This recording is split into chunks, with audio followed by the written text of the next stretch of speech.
think it's working. Looks like it's working. Hi, everyone. Oh, wait, I'm getting emails. Let me close my email app. That's going to be awkward. Hello. Hi, Connor.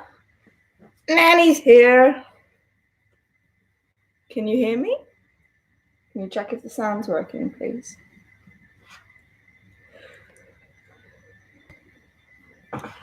Hi, random stuff. Hi, Sunflower. Hi, Rosie. That's your real name. She was named Rosie before we picked her up from the breeder. She's named Nanny. She's so sleepy.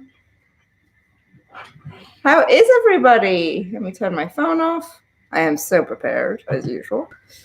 She's cute. She is cute, isn't she? She's my cutest girl. She's tired. We don't normally get up this early, so she's not happy with us. Bye. She's gone. Nope, she's back. Hey, Nanny, say hi to the people. Hi, friends. Good dog.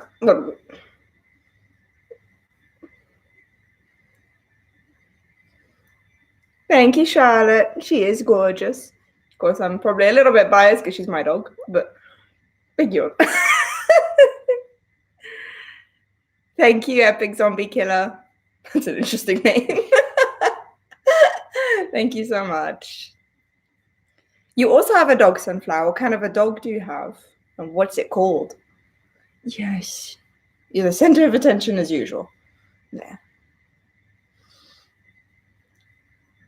Hi, Connor again. Oh, Shih Tzu. Oh, cute. Oh, Brownie. That's a great name for a dog. I have a friend whose dog is called Fudge.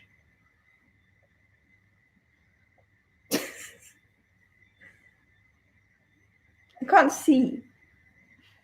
0 dogs and 2 rabbits. Ooh, interesting. You like chasing rabbits? No, not chasing. She's so sleepy.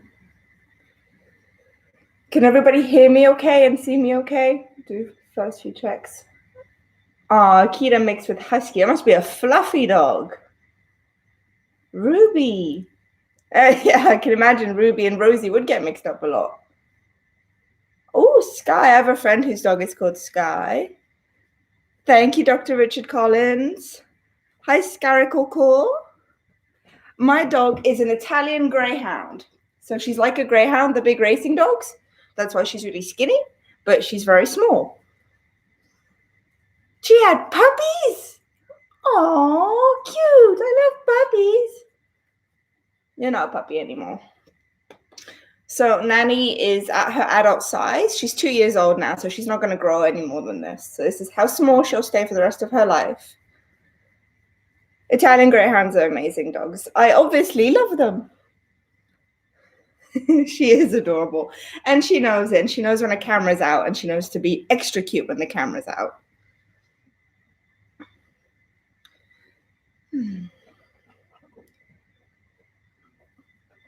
What? You want to drink out of my glass? This is her thing. She drinks out of glasses if she gets the chance. And splashes everywhere. Thank you, Nanny. I'm wet now. Labs are very cute. They definitely are a very cute breed. Is my coffee almost ready? Yeah, it's ready. Oh, yay. Ben's just hiding off camera. Hi. There, on camera now, off camera again. I said we don't normally get up for another 2 hours, so I'm sleepy. So I need coffee. So I'm sending him to go get it. I love how my channel is growing too, Sunflower. It's amazing. Hi, Caroline. You're not that late, only 4 minutes. That's okay, by your standards. Bolt is an amazing dog, yeah, for sure. Okay, I'm obsessed with dogs. I actually was a dog trainer for a couple years. I just love dogs. I've grown up with dogs my whole life, so I've just always had dogs around me. Coffee's here, the most important part of the day. Thank you, Ben. Ben just spilled tea all over the coffee table, just so everybody knows, right next to his computer. Well done. I have to call him out. Fool of a took. You fool. What's my favorite type of video to make? I guess it really depends for each video. I really like the ones where I can do a lot of research. So the one I did recently looking at the cover of the new book, I really enjoyed because that was just hours and hours of like analyzing and just researching, and I really enjoy doing a lot of research. So that comes into a lot of the character spotlights. But then the theories are a lot of fun because they just start off with me going, hey, what about this? And then I have to kind of see if I can make something out of that idea. So I guess I just kind of like all the videos I make, which sounds really boring as an answer. But yeah, no, I really enjoy the types of videos I make and the research that goes into them. Am I a fan of the Jurassic Park franchise? I am not. I've only seen one movie with my little brother, and I just wasn't into it. I'm not big into jump scares and that kind of stuff anyway, and I seem to remember there were jump scares, and I'm not a big dinosaur person, so I'm not really into Jurassic Park. You love the Hunger Games ones. I definitely enjoy making those ones quite a lot just because it is one of my favorite series, so it's a lot of fun to be able to each week kind of go back into it and research more and that kind of stuff. Am I excited for the new book, Charlotte? I am very excited for the new book. When they initially announced it, it was literally as we were going to bed, and I didn't sleep for a good 2 or 3 hours because I was just so excited. I was driving Ben absolutely nuts. I'm definitely very, very excited for this new book. Pirates of the Caribbean movies are a lot of fun. They're definitely a lot of fun. I haven't seen the 4th or 5th ones, or if there's any others after that. Those ones. I've only seen the first 3. I think. Yes, the first 3. But I've heard the others are okay and then get better, so I guess I should actually like look into those now. What's my favorite book series besides The Hunger Games? I really like the His Dark Material series by Philip Pullman. It's known as the Northern Lights series or the Golden Compass series.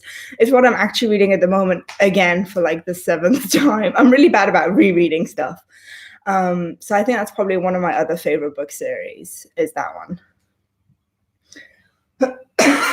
I turn away like I'm going to cough on you guys. I'm not. There's a screen between us, but anyway. Do I have a childhood hero? Oh, gosh. That's a good question. Do I have a childhood hero? I'm looking to Ben to see if he can spark anything. No, he just shrugged. He just went, oh, God, I got a really bad cough this morning. I guess growing up, I always really liked Ariel from The Little Mermaid. Because partly she was a redhead and she was a mermaid, which was always my dream as a kid. But I don't think she's a hero. She's just someone I really liked and wanted to be, but I didn't want to be her. I wanted to be a mermaid. So I don't really think I had much of a childhood hero, really. It's a bit sad. Who's your fave character from The Hunger Games? Probably, if I could only pick one, I'd probably pick Effie. I just think she's just so funny. She just makes me laugh all the time, and she's so eccentric and disconnected from so much of the world. And I just think it's hilarious to live in a world like that and just be completely unaware of the reality. So I think Effie Trinket's probably my favorite. The Golden Compass, but the emoji is silver. Yeah, they got the emoji wrong. Will I do new videos on the new Hunger Games book when it comes out? I definitely will, Fiji Water. Definitely. I'm hoping to be able to, I still need to pre-order it. I keep saying I will and I keep forgetting. So someone has to remind me to pre-order the book. I'm hoping to get it the day it comes out, and I'm going to try and read it as quickly as possible. And then hopefully I can start getting videos out on it like the next week or something is my goal. We'll see if that happens though. When did you discover your love for making videos? Probably about 3 months after I started making videos. So the reason I actually started making videos on YouTube is I have really, really bad social anxiety, which I know doesn't feel like that. But if you look at my first video, Who's to Blame for Prim Dying, I'm very stiff and unnatural. I'm not, well, I am now, but I wasn't at all comfortable in front of the camera. And it was kind of a trick I came up with my therapist, is by making videos on topics that I love, I can slowly help build up my like social anxiety like fight, I guess, and I could get stronger with that without actually being in a room full of people. And because on YouTube you start off with such a small audience, it meant that when I was uploading a video and only 20 people were watching it, it was easy to handle. And then as the channel has grown, my social anxiety has like gotten better. So it did take a while for me to fully enjoy making videos and not be super stressed out about it, but I'm definitely better about that now. Favorite video I've made. Oh, so many people ask me this, and I don't have just one. I love pretty much all of my videos I've made for different reasons. So as I was saying earlier on, I do love the ones where I do so much research. So like the new book cover one, I really enjoyed making it. That one took me hours to make too, because the whiteboard that I did took about 2 hours to do. Then the script took about 3 hours to write. The video took 35 minutes to film, which doesn't sound like much, but most videos only take me 10 minutes to film. And then the editing took me 7 hours. But I really enjoyed the entire process because it was just so much fun. And it was really different to what I normally do. I don't normally like analyze book covers, so that was a lot of fun. But then there's other videos I've just absolutely loved doing for different reasons, because I've enjoyed the topic, or I've enjoyed the research behind it, or I had a lot of fun editing it. So I don't really have one favorite video. Am I a gamer? I used to play quite a lot of video games when I was younger, because I'm so old now. But I don't really play much. I mean, we have the Switch and we do play sometimes, but just not often. I'd like to get back into video games more, but I have so much on my plate at the moment, I don't know if that's doable. Which is your favorite book of the Hunger Games trilogy and why? So my favorite book is Mockingjay, because it wasn't when I was younger. So when I first read the series, I was 16, and I was really into the love triangle side of things and the romance and all of that. And I didn't care for the politics and like the war, like that didn't matter to me. But as I've grown up reading them, I've realized that the political aspect is actually what really attracts me to the series. And Mockingjay has a lot of that political aspect and that like balance between good versus evil, and the fact that no one really is fully good, and like in that sense no one is fully evil either, because a bad person will still have motives that they believe are good. So I really enjoy Mockingjay because it does balance all of that in a really interesting way, I find. Can I make you an intro? You definitely can if you want, Sunflower. My email is in the description box, isn't it? No, my email's on my channel, on the about page of my channel. I know where things are, obviously. And if you want to send that to me, and I'll definitely check it out. And if I like it, I'll probably end up using it then. Do I watch The Walking Dead? Nope. I can't do zombies. The undead aspect of things freaks me out, which is hilarious because I love Game of Thrones. And for those of you who have watched Game of Thrones, you know, the whole undead thing is a big deal, but I can't even watch those episodes properly without freaking out. And the bits in the books freak me out too. I don't do zombies, ghosts. The dead coming back to me freak me out. So I do not watch The Walking Dead. Have you ever met anyone famous? If not, who would you want to meet?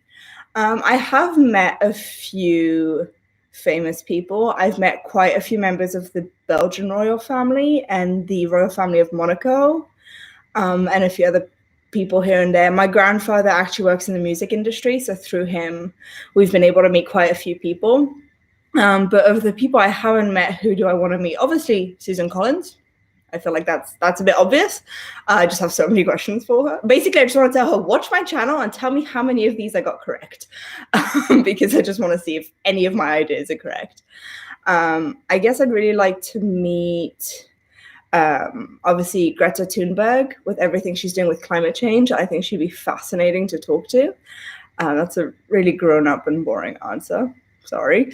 And then, I don't know, Taylor Swift. I love her music, so why not? Let's throw her in there too.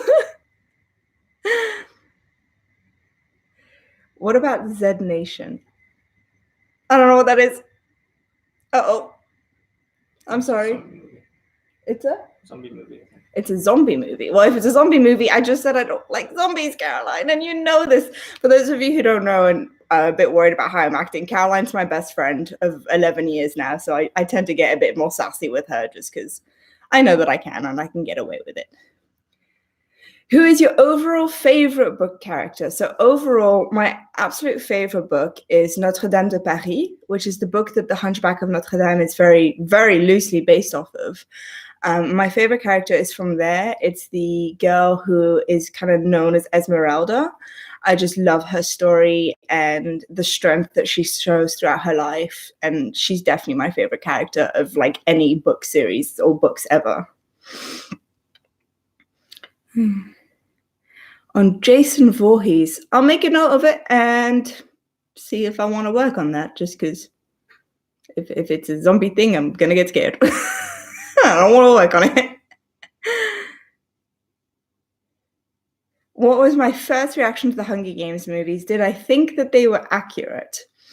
So the first one I didn't like as much as I was hoping to, just because there's weird camera work in it. Like the camera's always kind of shaking around to make it feel like you're in the movie. But it kind of added a weird like aspect to it. And I found that movie cut out so many things that like later on realized makes sense. Like a few characters weren't in it, and that's just for timing reasons. But I felt that the movie wasn't very loyal to the book. Then with Catching Fire, I felt that on the other hand, it was really, really loyal to the book, and I really appreciated that. And I think Catching Fire is probably my favorite of the movies. And then when Mockingjay Part 1 and Part 2 came out, I really, really liked them. I liked that they stayed as close to the books as possible. A lot of the conversations in the books are literally part of the script for the movie, so it's literally word for word the same thing, which I think is an amazing thing to do with the movie adaptation. Obviously, it's not the book on a screen because you can't do that realistically for a movie. It's not possible. But I do think as the movies went on, they got better, and they got better as movie adaptations. My favorite books are the books based on the Titanic. I haven't read those, and I probably should. If you could, what book would you want to go into in real life? Well, not the Hunger Games, because I'm not going to survive that, let's be honest. What books would I want to go into? It's a good question. I think going back to the His Dark Materials, I'd like to go to Lyra's world. Because I'd love to know what my demon is. So for those of you who don't know, His Dark Materials takes place in a like alternate universe for part of the story, where the like main character is called Lyra, and in that universe you have a demon, which is the physical representation of your soul. And when you're a child, they can change shape into all sorts of different animals, and then as you grow up and hit puberty, they take on one shape, and that represents who you are as a person. So like they take on one animal, and I'm just really curious as to what mine would be. So I guess I'd want to go there. And it's a very similar world to ours, but it's very different at the same time. So I think that juxtaposition would be really cool to live through. Do I like Harry Potter? I'm actually very new to Harry Potter. I hated it as a kid. I read the first book. That's not true. I read part of the first book, and I decided it was stupid. And then I told everybody at school I thought Harry Potter was stupid, and then I was bullied for it for years. But then I gave it a go again. About a year ago, I decided to read it again because a bunch of my friends were saying that I should try again and like maybe I'll enjoy it more this time. And I do really, really like it, which is why there's Harry Potter stuff on my set, and we've got massive Harry Potter banners just right on this wall here.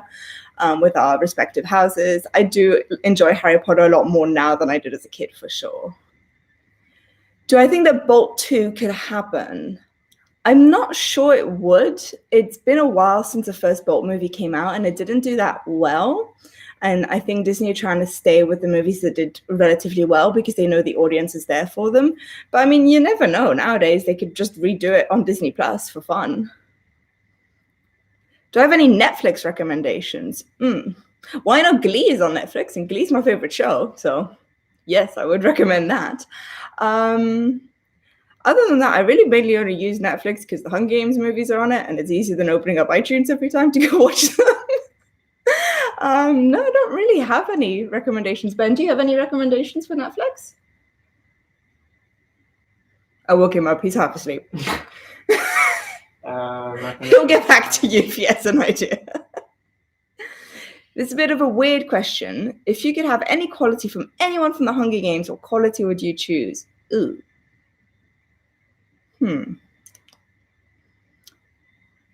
That's a really good question. You've got me stumped.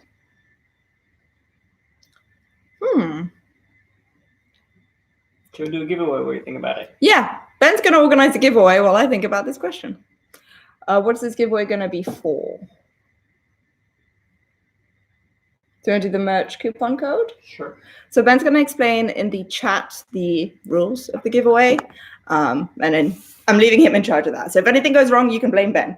One quality from anyone from the Hunger Games. I mean, I'm really attracted, this sounds really vain, but I'm really attracted to Cinna's ability to create things out of nothing, like the costumes he makes and dresses, just because I'm not very artistic with my hands, and I think that'd be so cool to have.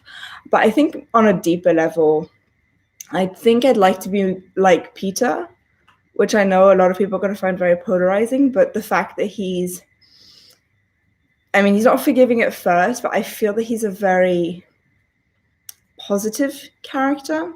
I'm stumbling for my words. It's way too early in the morning for these kinds of questions. I should not have done this in the morning. Now I know. No, I think a lot of aspects of Peter's personality are very positive and are very good, especially in contrast to some of the other characters. He feels very pure. So I guess, yeah, more of that. I'm just going to go with Cinna's artistic abilities. Yes. Sorry, Ben was making me confirm what he was saying.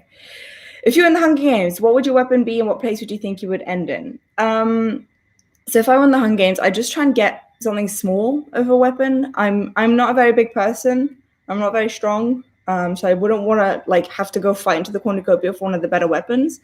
I definitely know what my strategy would be, though. I would ally myself with someone, and then once they trust me, or even if they don't trust me, once they fall asleep, I'll kill them in their sleep and then repeat with a different group, which is very despicable, but I'm not a very good person, apparently. That just shows you how I think. Finding Nemo did get a sequel after many years, but I know Finding Nemo did much better than Bolt did in the box office, or I seem to remember it did. So, I mean, it all depends. With Disney Plus coming out now, they could rehash every single one of their old movies. It's impossible to say what Disney's planning on doing. Would you take that test to regroup so many fandoms and tell us the results? Pretty sure it determines your demon amongst other things. Oh, well, the fact that you can't remember the name doesn't help. But if you can remember the name, please send it to me. Or if somebody else can find the test that regroups a bunch of fandoms and then and then I can say the results, that'd be great, because I really, really want to take that test. So my email is, Ben, do you want to type in my email in the chat for Sunflower? It might be easier. You'd go into the Jaws books. Interesting. I don't think I would. I love sharks. I absolutely adore sharks, but that's a big fishy. A big fishy, and I don't do big fishies. There you go. So Sunflower, my email is in the chat, and you can send that intro to the email, and I'll check it out pretty much as soon as we're done here, I think. What's my favorite animal? I like this question. Ben's going to groan in the background. My favorite animal is the epaulet shark. So it's a really cool species of shark that can walk. Now, Ben insists that they don't walk. They technically don't walk, they crawl. But come on, it's a shark that can crawl, which is so cool. And the local aquarium here has an epaulet shark. And I spend way too much time in front of the exhibit just waiting for it to move. I get very excited. What's my least favorite animal? I have a phobia of moths. So moths is my least favorite animal. I hate them. They scare me. I don't know. It's weird that I have a phobia of moths, and I'm fine with butterflies. But yeah, no, I don't like moths. I don't like moths. Yay, Rosie, well done. You won. Yeah, so Ben will contact you to organize with the coupon and everything. Most people hate spiders. I don't have a problem with spiders, per se. I mean, I get Ben to kill them. I don't freak out if I see a spider. I'm not a fan of spiders. I don't want to be next to a spider. I don't want spiders on me. But if I see a moth, I will have a panic attack. So moths have to be my least favorite animal because of that. Trying to get my coffee without spilling everything. Success.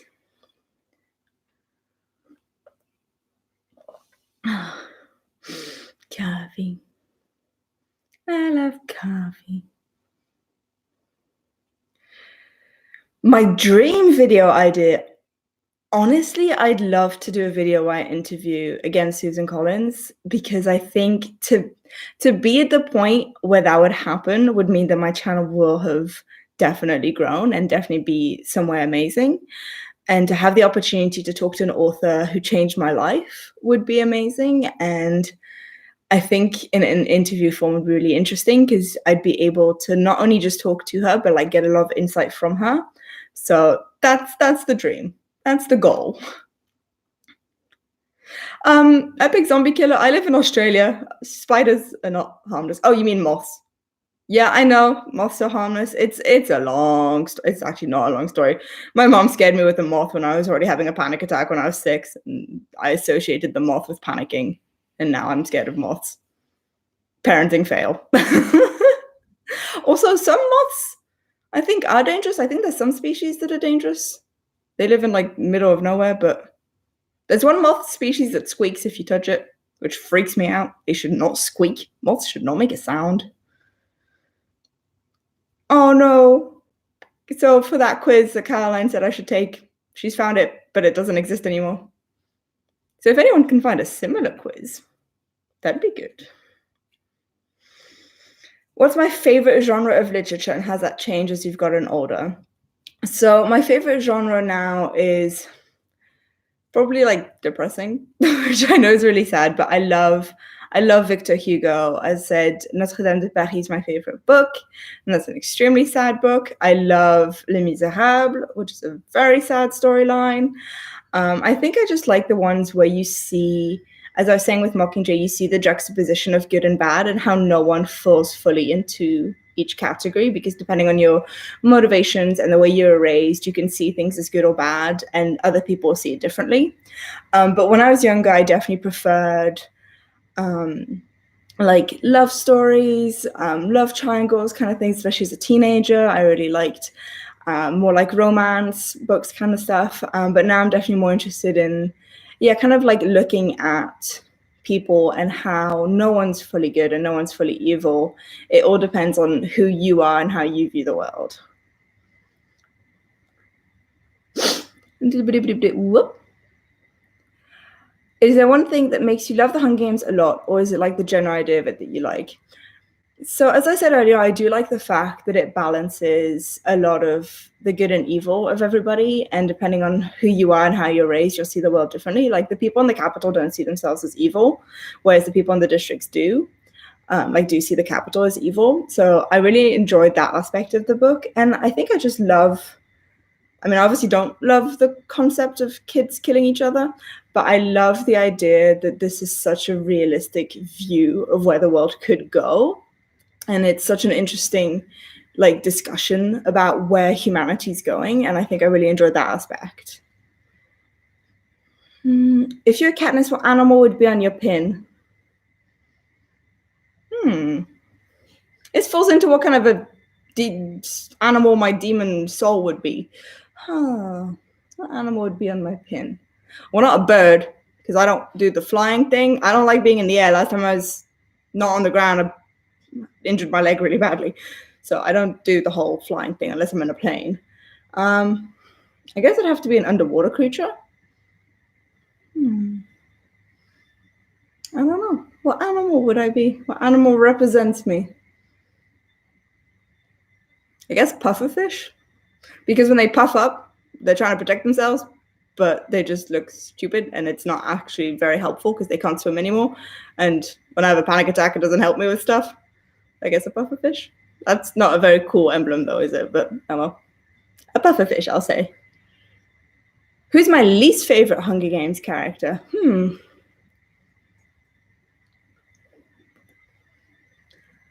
I'm trying to think. That's not a question you get a lot. You often get who's your favorite, but not who's your least favorite. I don't like, what's his name? Thread, the new commander in 12. But again, that's a bit obvious. But yeah, he's not a very good person. So. Okay, Rosie, if you make sure to contact me on the email so we can get your coupon code to you, that would be great. So for the new book, what do you think the new iconic weapon will be for the main character? Just like how it was a bow and arrow for Katniss. I don't know, because I think it really depends on where this character's from. Say if they're from District 4, it would likely be a trident or a spear, whereas if they're from District 7, it'd probably be an axe. Maybe the main character's not even from the districts, it's in the capital. So I have no idea. I think we'll have to wait until we get a bit more information on that one to be able to say anything. If I were to have to guess, my guess is this character is going to come from a district we don't know much about. Excuse me. So for example, like, I don't know, District 6. I guess their weapon would probably be something very simple, like a knife or a sword or something if they're in the arena. But it's hard to say.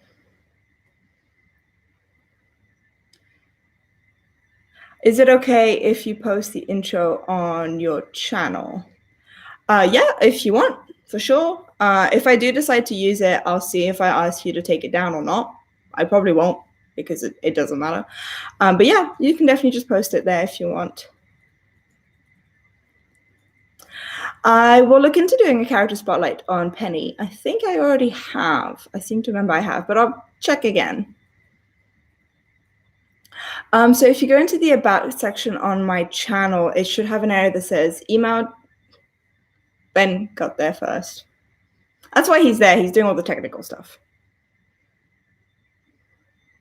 Is there any chance I'll make a character spotlight for Mags? Mags is definitely on the list. Obviously, a lot of you know I always prep my videos a few weeks in advance. So I think I've got video ideas prepped till mid-November now. So often when I say they're on the list, doesn't necessarily mean they're the next ones. It might take 6 weeks. But Mags is definitely on the list. So keep your eyes peeled for that one.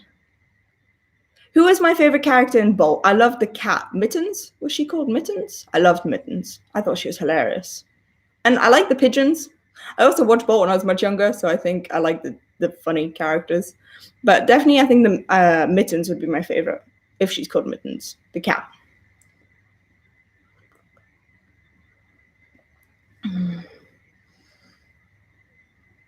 Coffee. Where's Nanny, by the way? Is she going back to... Nanny's gone back to bed. She's given up on me.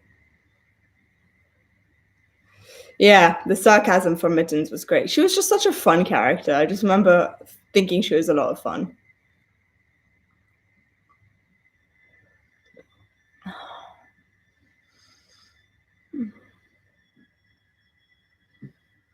Taking a minute to take a breath, have some coffee.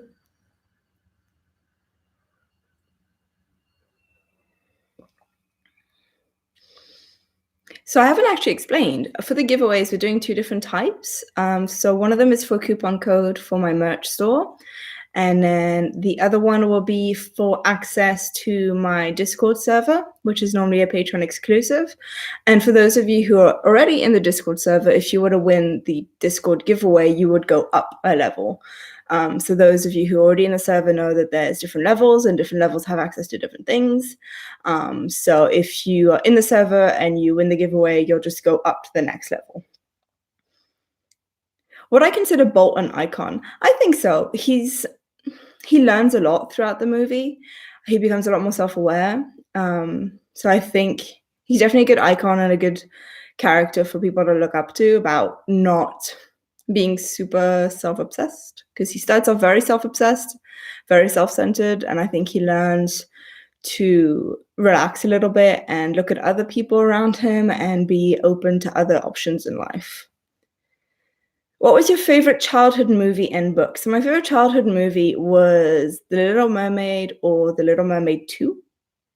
I liked mermaids growing up. So The Little Mermaid, obviously, because Ariel physically looked like me. And so that representation made me really interested in the story. But I was more interested in The Little Mermaid 2 because it's a human girl becoming a mermaid. And that was always my dream. And then my favorite book, I read Narnia a lot as a kid, like all of them. What else did I read?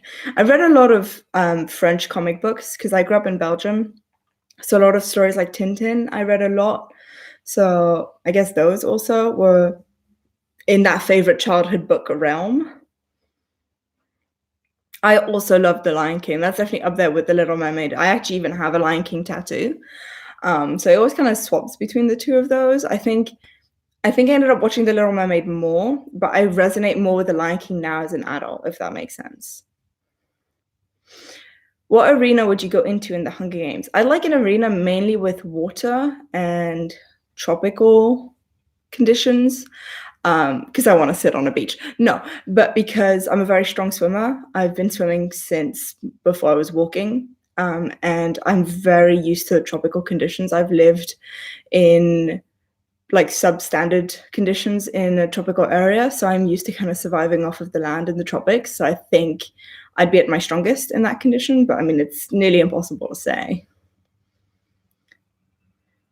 Since the book will be around the 10th Hunger Games, what do you think and hope the arena will look like?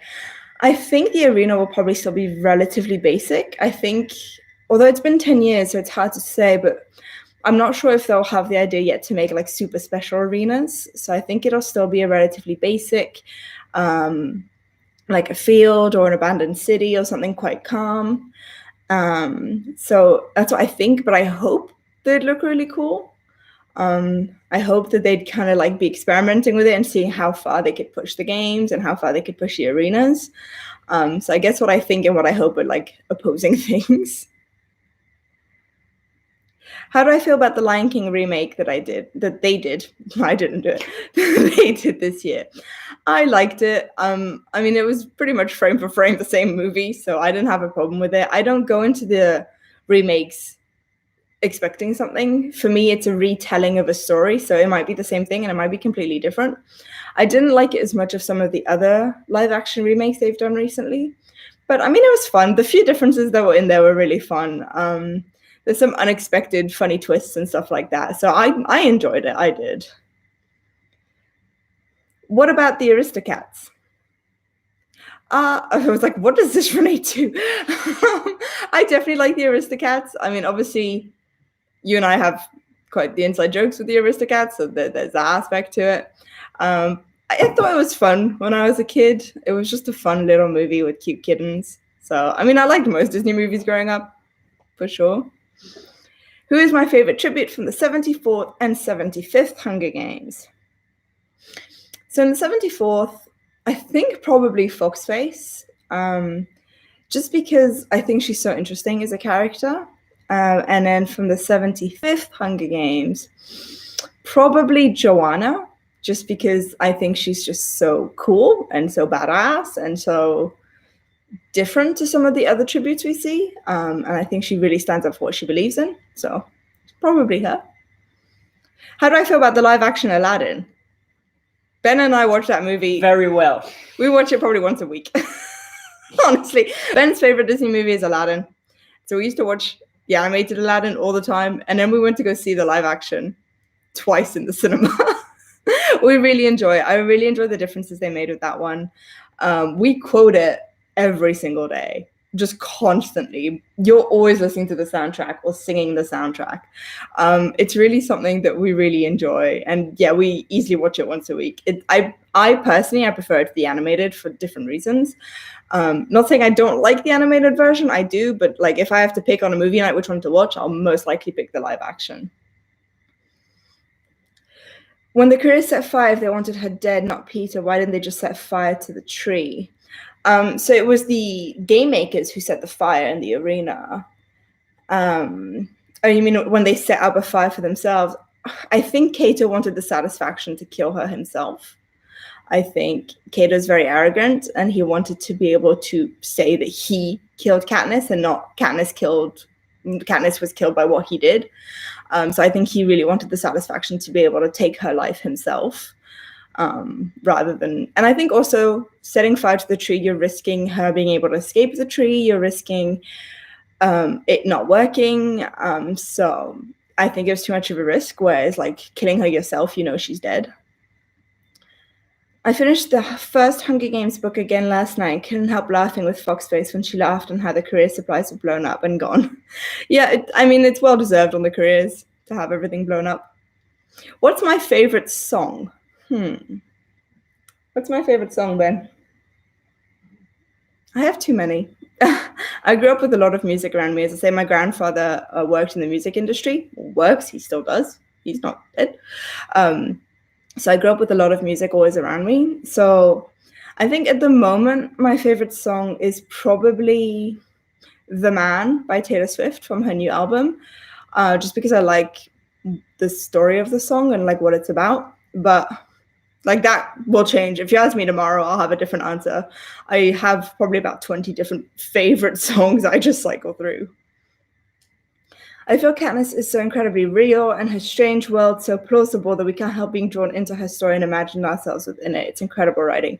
I agree, Richard. I definitely feel that she's a very real character. The fact that she's not perfect and she's flawed makes her very real and very likable in that way. And the world, as you say, it's strange and it's yet so plausible and it feels so close to our own in many different ways. I mean, if you just look at the political climate in the planet, and I'm not going to go into that because I don't go into politics on my channel, but it's not that big of a step to see something like Panem happening one day. So I think it's very interesting because it could happen and it's so real, but it feels so different to us. Don't Stop Believing from Journey is great, and I do sing it every time it comes on, and it's very annoying, I think, for Ben. Although I sing most songs that come on, so I think he's probably used to it by this point. My favorite career from the 74th Hunger Games is probably, honestly, Clove, I'd say, or Kato. One of those two, probably Clove. I just really respect where she comes from and what she believes in. And the fact that she volunteered while being so young, I think is really interesting, considering they trained them until they're 18, but she volunteered at 15 to go to the games. So I think, I just really respect her, and I can understand why she's the way she is. Huge fan of Michael Jackson. I like some of Michael Jackson's songs, and then I don't like others, so it really depends for me. What were you most disappointed at in the Hunger Games? So this depends kind of at what age range I was reading it. As I say, when I first read the story, I was really into the love triangle. And I think I was disappointed there wasn't more of the love triangle in the story. But obviously now looking back, I'm like, no, I'm happy that there's no love triangle. And I kind of wish there was less of the love triangle aspect of the story. But I think what I was most disappointed at, I think I was disappointed when I picked up Catching Fire. And it felt like it was going to be exactly the same as Hunger Games. They're going back into the arena. Somehow they're going to find a way for Katniss and Peter to both win. And I think I was very disappointed during the first half of Catching Fire because I didn't want it to just be a rehash of the first book. It turns out it wasn't, but I do remember feeling disappointed when I was reading it for the first time. If you could, would you try to audition for a character in the new Hunger Games movie they said they were going to make because you would have made a great fox face? Well, thank you. I think I would have made a great fox face too. No, I don't. If they do decide to make this new book into a movie and I get the opportunity somehow to audition, I would.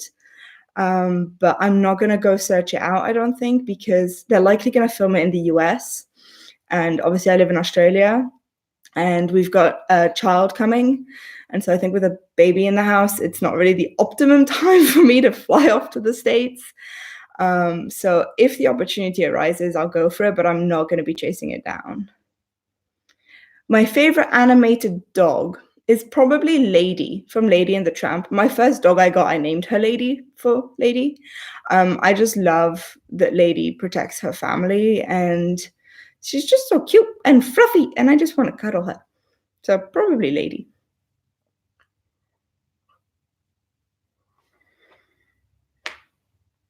My knee just cracked. Ow. You guys probably didn't hear that, but I did. Do you want to do a Discord giveaway? So again, Ben's going to do another giveaway for access to the Discord server. So for those of you who don't know what Discord is, it's like an online chat room, but not with strangers, if that makes sense. So mine is closed to the public, so it's really only a few people are in it. That sounds really exclusive. But it's mainly just because when they're open to the public, you can get all sorts of people on there, which isn't always great. But yeah, so this is for access to the Discord server. What district do you think you would be from in the Hunger Games? District 4.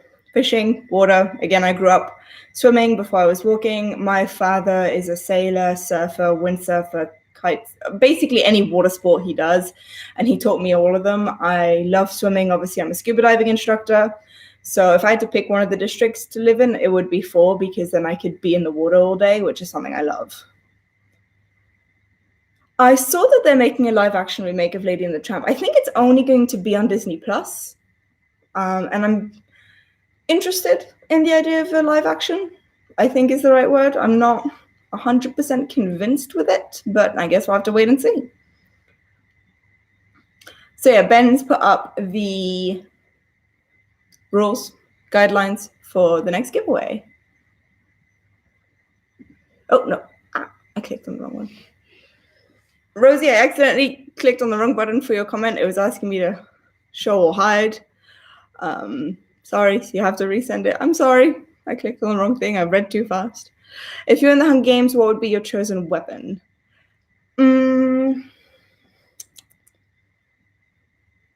As I said, I'm not very strong or skilled with weaponry, so I'd guess anything I can get my hands on. I don't have a specific weapon. I can't do archery. I've never held a sword. So I think anything I can use as a weapon would be a good weapon. Hi, Connor. Welcome back. I'm having my coffee, so we're on the same page. How do I feel about Pluto? I'm not a big fan of like Mickey, Minnie, Donald, all that side of Disney. So I'm pretty neutral on Pluto, I guess. I don't really have thoughts on him specifically. Did I expect to hit 500 subs is, aha, there you go. So did I expect to hit 500 subs? I expected it would happen at some point, just because most channels on YouTube do grow through time. I didn't expect to hit it this early on. So I guess yes and no. I did expect to hit it, but not now. Also, just so you guys know, the giveaways are completely random. Ben does just type up all the names into a computer program and then randomize them, and then one of them gets spat back out at him. So he's not picking favorites or anything like that. If you're in the Hunger Games, what would your tactic be for the beginning of the games in the bloodbath? Probably not to participate. As I say, I'm small. I'm not very strong. I don't think I could go up against someone like, say, Thresh or Kato or Finnick. So probably run away and hide and hope something's left over afterwards that I could use as a weapon. To be honest, I don't think I'd survive the Hunger Games. I genuinely think I will just be killed, like, immediately.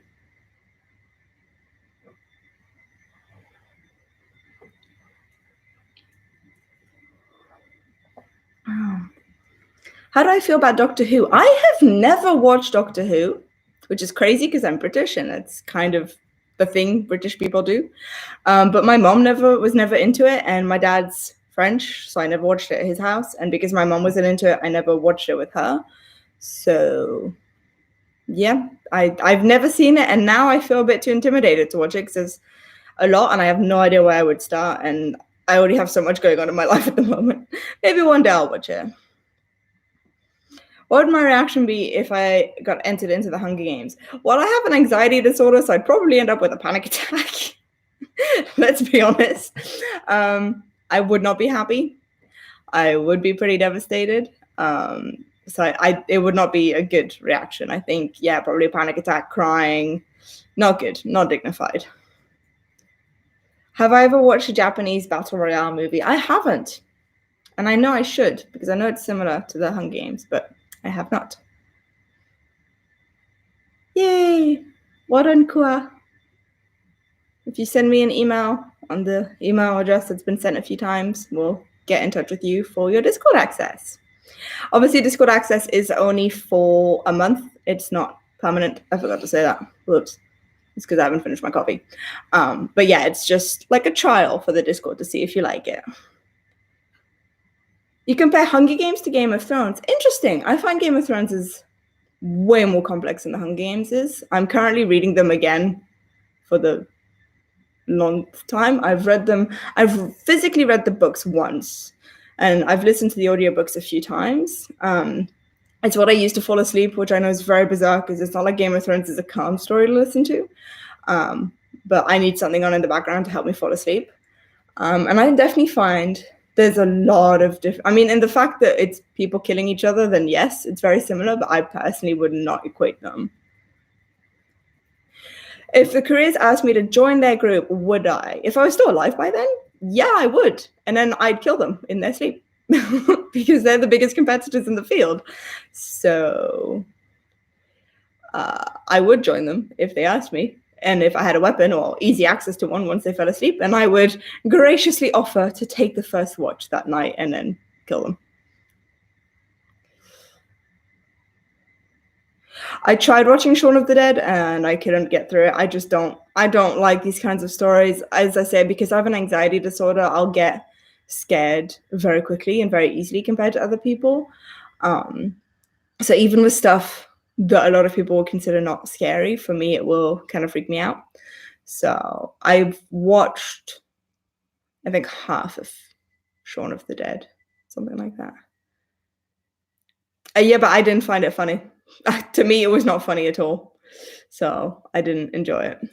Do I like musicals? I do. I do like musicals. I haven't had a chance to see many like on stage, but I do really enjoy musicals. I just love music so much. So the Slither in me is showing. I would graciously offer to take the first watch. Listen, if I take the first watch, I can kill them. So yes, I am very much a Slytherin. I am proud to say I am. Very ambitious and very cunning, and I will kill you in your sleep. What is your favorite musical? I say I haven't seen many. I've been lucky enough to see The Lion King twice, which I know a lot of people don't consider a musical, but it is a musical. And the second time I saw it is really a turning point in my life.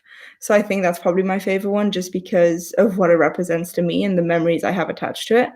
So I'd probably say The Lion King musical. I just don't like zombies. I don't like stories of dead people coming back. I don't like ghost stories. They freak me out. I don't believe the dead come back, but then I see watch a movie with it and I get really freaked out and I need to turn the light on at night and stuff. I just don't do any of that kind of stuff. Just freaks me out too much. I haven't watched The Lion King in a surprisingly long amount of time, and by that it's probably been like 2 months. So I do want to watch it again. Hey, why are you laughing? Ben laughed at me. All my coffee grounds have stuck to the bottom now.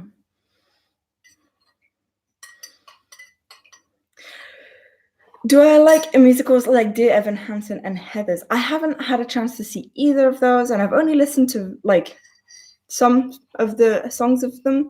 What I've heard, I really like. There's no musical I'd say that I dislike. I do seem to like pretty much anything, just because I love music, as I say, because of how I grew up. I do love just listening to music and different types of music. So from what the bits I've heard, I have really enjoyed of those musicals. You haven't seen The Lion King since your childhood? You should definitely watch it again. I mean, I say that because watching it as an adult, I realized so much about like myself and my life. But it's a good movie. It's fun. It's definitely fun. I'm obviously very biased, so I even have it branded on my skin. So I obviously really like the movie.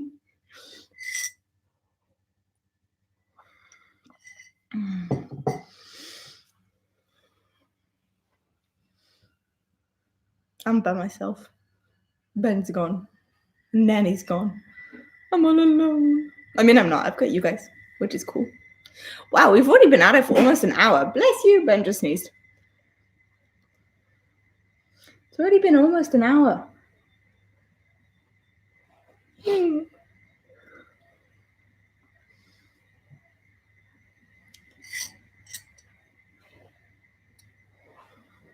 You've only seen the trailers for the live action Lion King and you love Pumbaa.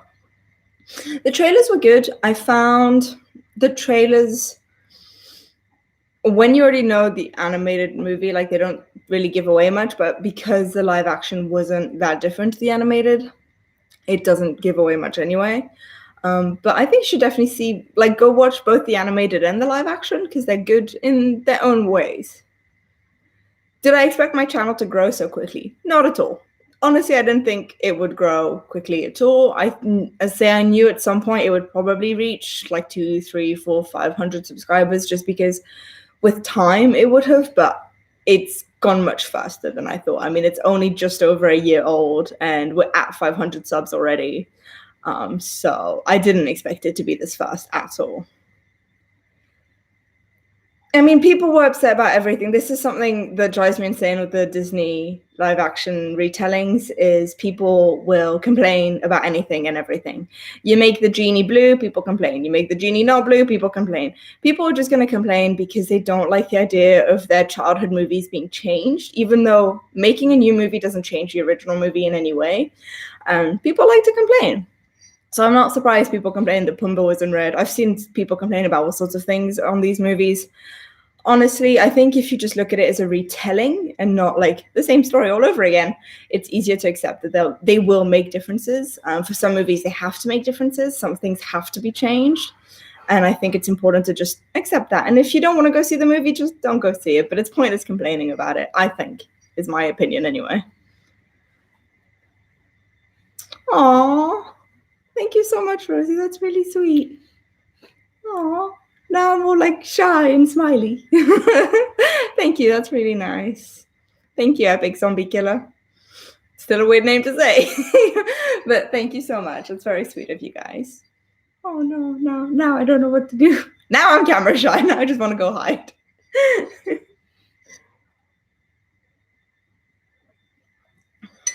My coffee is cold because I've left it too long. It's not funny. Ben keeps laughing at me. All right, that's done. Now water, because I'm dehydrated. I've never watched Family Guy. I didn't really grow up watching a lot of those types of cartoons, or like adult cartoons, just because, again, at my dad's house, they didn't exist. They don't really exist much in like continental Europe. And then my mom didn't like them, so she just never had them on the TV. So I just never really watched them. So I don't have any feelings about it. Why do you think Plutarch, someone devoted to game theory and seemingly detached from power play, became so interested in revolutionary politics? Was it just another type of game? I think to him, it's just a different type of game. It's a different type of game with higher stakes, more interesting players. It's more complex. So I think he just sees it like as a step up for him. I think in his mind, anything is a game. And if it's a game, you can win. And I think that's just how he views life, really. Simba's definitely an icon. I mean, as I say, for me, the musical changed a lot about how I view myself and my life and my childhood. And I think Simba, especially in the musical, because there's a song in the musical that doesn't exist in the movies at all. And Nanny's just come back and she looks so sleepy. But I definitely think Simba is an icon, especially with the aspects of him in the musical. Nanny, do you want to come here? Come here. Nope, she's not interested. Sorry, guys. Do I think Koreans are bad people, or they just brought up the wrong way? Very interesting question. I think that they're not bad. They were raised to believe that the Hunger Games are amazing. They're raised to believe that killing others is okay. And I think you put anyone in that situation, you or me, we think like them. If you're raised to believe a certain thing and that's all you see in your life, because it's not just the way they're raised, there's propaganda around them. That's all they see in the media, online, if they have online. I don't know, maybe in the nicer districts, they would have some kind of online world, but if you have everything around you pointing towards something, you would believe it. And most of the Koreans are still so young, they're children, and I think they still haven't yet had time to grow and be able to look at the world in a different way. So I don't see them as bad people. I don't see them as evil. I think they're just a product of how they were raised. And that's why I love the Hunger Games. Everybody is a product of how they're raised and the environment they're in. And I think it's so interesting to see that, because it's a great reflection on our world, because that's what we're like. We're all a product of how we're raised and what we grew up with and what we grew up in. So yeah, I don't think they're bad at all. My favorite food, duck. I love duck. Although at the moment, now that I'm pregnant, anything with potatoes. I love potatoes. I love fries. We had potato salad. Yes, I just love potatoes. At the moment, that's probably my favorite food. But non-pregnancy related, duck. Duck is definitely my favorite. How do I feel about Batman? He's very dark and broody and depressing. He's not really my favorite superhero. I'm not a big fan of a lot of the DC heroes just because they're all dark and depressing and like boo-hoo, life sucks. And I'm not a big fan of that personally. So, I mean, Batman's cool, but he's not my favorite. How do I feel about Katniss's mom? I think it took a while for me to fully understand where she came from. It took a long time for me to understand mental health, which is kind of funny considering the amount of mental health stuff I have. Again, I think with the shock and trauma that she went through, you can't blame her for what she did. She could have gotten help, but a lot of people don't even realize they're in a state where they need mental health help. So I think she did the best she could as a mom with what she had going on around her. Thank you, Steph. You have a question. How did I get into the Hunger Games? So everybody in my school was reading the Hunger Games, and my friend Caroline, who is in the chat, she's hiding at the moment, told me I should read them. And I read the blurb, and I thought it sounded stupid. And I said no. And she kept telling me I had to read them. And eventually one day I said, if I read them, will you shut up? And she said yes. So I borrowed the books off of a friend of mine for the weekend. And I read them all in like one night. And I really liked them. And I had to apologize to Caroline because she was right. And I ended up really enjoying them. But I only got into them because people were annoying me about reading them. I didn't want to read them. So I guess, again, thank you, Caroline, for getting me into the series. You're more into Spider-Man. I'm more into Spider-Man, especially the new Marvel version of Spider-Man with Tom Holland. I like him. He's funny. He's just very funny to me. I just really like him. Do you like Katniss's character? I do. Again, she's very complex. She's very complex and has her good sides and bad sides, but I like her. She's a very realistic character. Hello. Yes. Hello. Hello. I'm wearing lipstick. Yes, I am.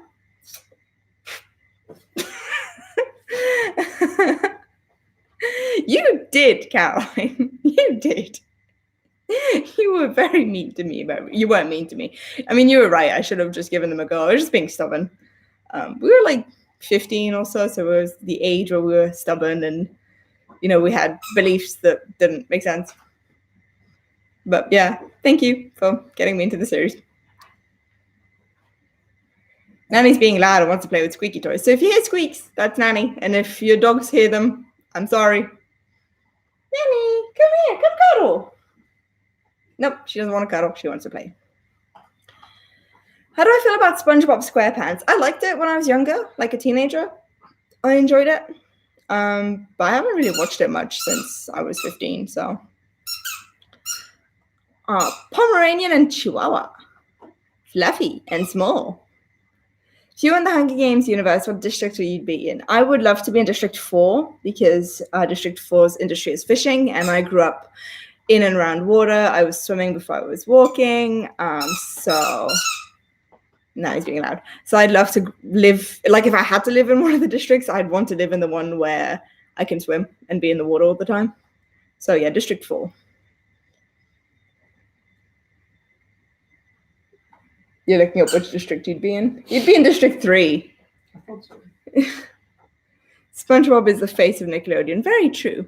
Although this is Nanny's toy. It's a squeaky fake branch. I'm not going to squeak it, obviously, but she doesn't want it anymore. She brings it to me, and then she walks away. Do you want the toy?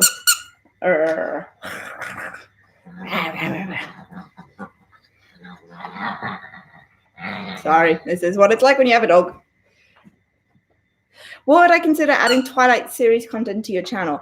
I would, but I'd have to go buy the books and read them again. And that means buying the books and reading them again, which, I mean, I don't have anything against them. They're just not very well written compared to other books. And I've got a list of other books I want to be reading first. So I think at one point I will do them because they were such a huge part of my childhood and like early teenagehood. I just have to kind of face like getting them and getting the movies and reading them and watching all the movies, which is a lot of time. Oh no, Rosie. That happens to me so often when I'm on like voice calls and stuff or like video calls with my friends, and one of us has a squeaky toy in the background, or the other dogs are like, oh, where's the squeaky? Where's the squeaky? So I get that, and I'm sorry. What would my strategy be if I was in the Hunger Games? I'm not very big and I'm not very strong, and I'm very ruthless. So I would kill people in their sleep. I would ally myself with someone, and then I would nicely offer to take the first watch, and then I'd kill them, which is despicable, I know, but it works. So yeah, but honestly, I don't think I'd survive the Hunger Games. I don't think I'd get very far. Do you think in the world of Panem there are other countries they don't talk about? I think most likely, I don't think the world was reduced to just one country. It just seems impossible to me. I think there are other countries, and much like with North Korea, no information is allowed to enter or leave Panem, at least not for the citizens. So I think there are other countries, but the citizens just aren't allowed to be informed about it. I love dogs too. I do. And I agree they are amazing and very adorable. Oh, now she's playing ball. Last time she played ball, she ran into the wall and we ended up at the emergency vets. So let's not run into the wall, please. She's fine. She just clonked her head pretty bad, which was not fun. But she's okay. Will I ever do Harry Potter videos? So I am planning on doing Harry Potter videos. I haven't actually said this yet at all. So this is like new and exclusive information.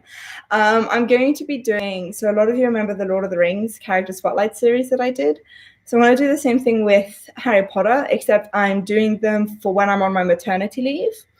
So I'm kind of preparing them now slowly as time goes on. And then when I'm on maternity leave, I'll be able to release quite a few Harry Potter character spotlights, amongst others. I'm not just going to do Harry Potter, but I do plan on doing Harry Potter. The thing is, I just don't know it that well yet. I'm definitely not going to be doing theories, mainly because I don't know the universe that well to feel comfortable doing theories. And there's other channels that my friends have or of people that I look up to who do really good Harry Potter theories, and I don't want to take from them.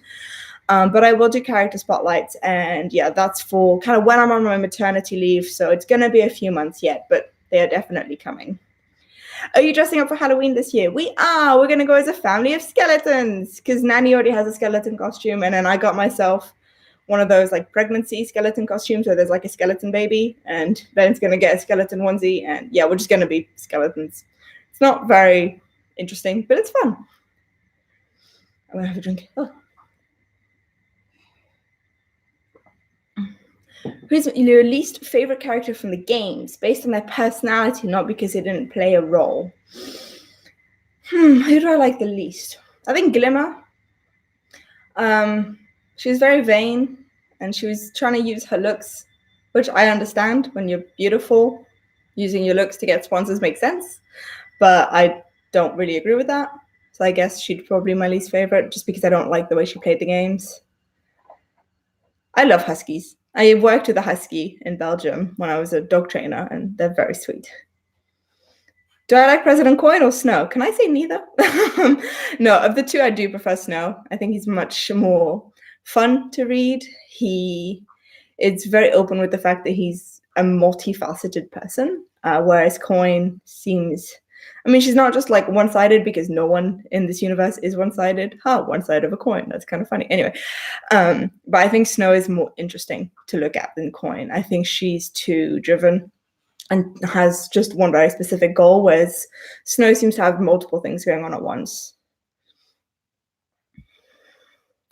Is YouTube my full-time job, or do you want it to be? So YouTube is currently my full-time job because I'm actually a scuba diving instructor, but because I'm pregnant, I can't dive anymore.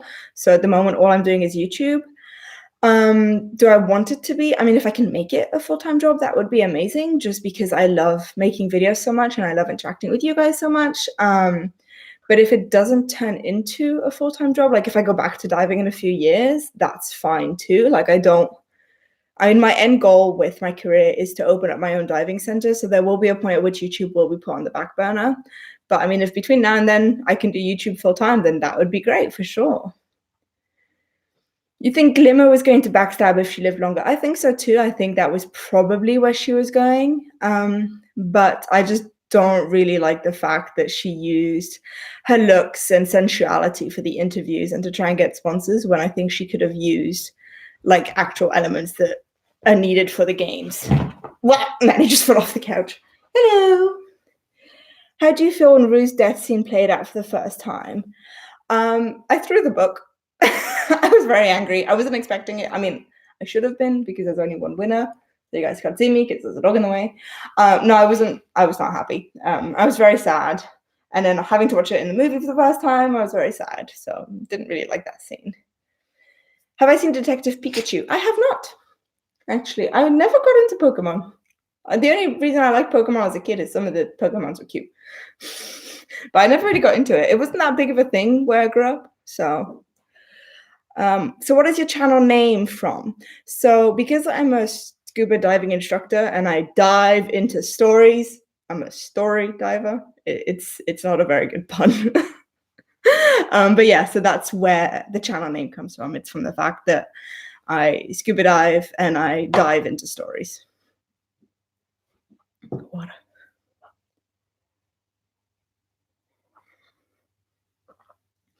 The first book I ever read by myself was the Tintin book where they go on the moon, which I know sounds really weird. It's because my dad had like tradition with me growing up where he would read me 4 pages of a comic book every night. And then one night when I was about 4, I asked if he could read more because I wanted to find out what happened next. And he's like, no, if you want to finish a story, you just have to finish it yourself. And he had done a thing where whenever he was reading, he'd always point out the words on the pages he was reading them. And so I was stubborn and adamant I was going to finish that book. And it took a while, but I finished the book by myself. So it's a comic book. It's not a real book, but that's the first book that I read was Tintin, the one where they go on the moon. What's my favorite holiday? I don't know.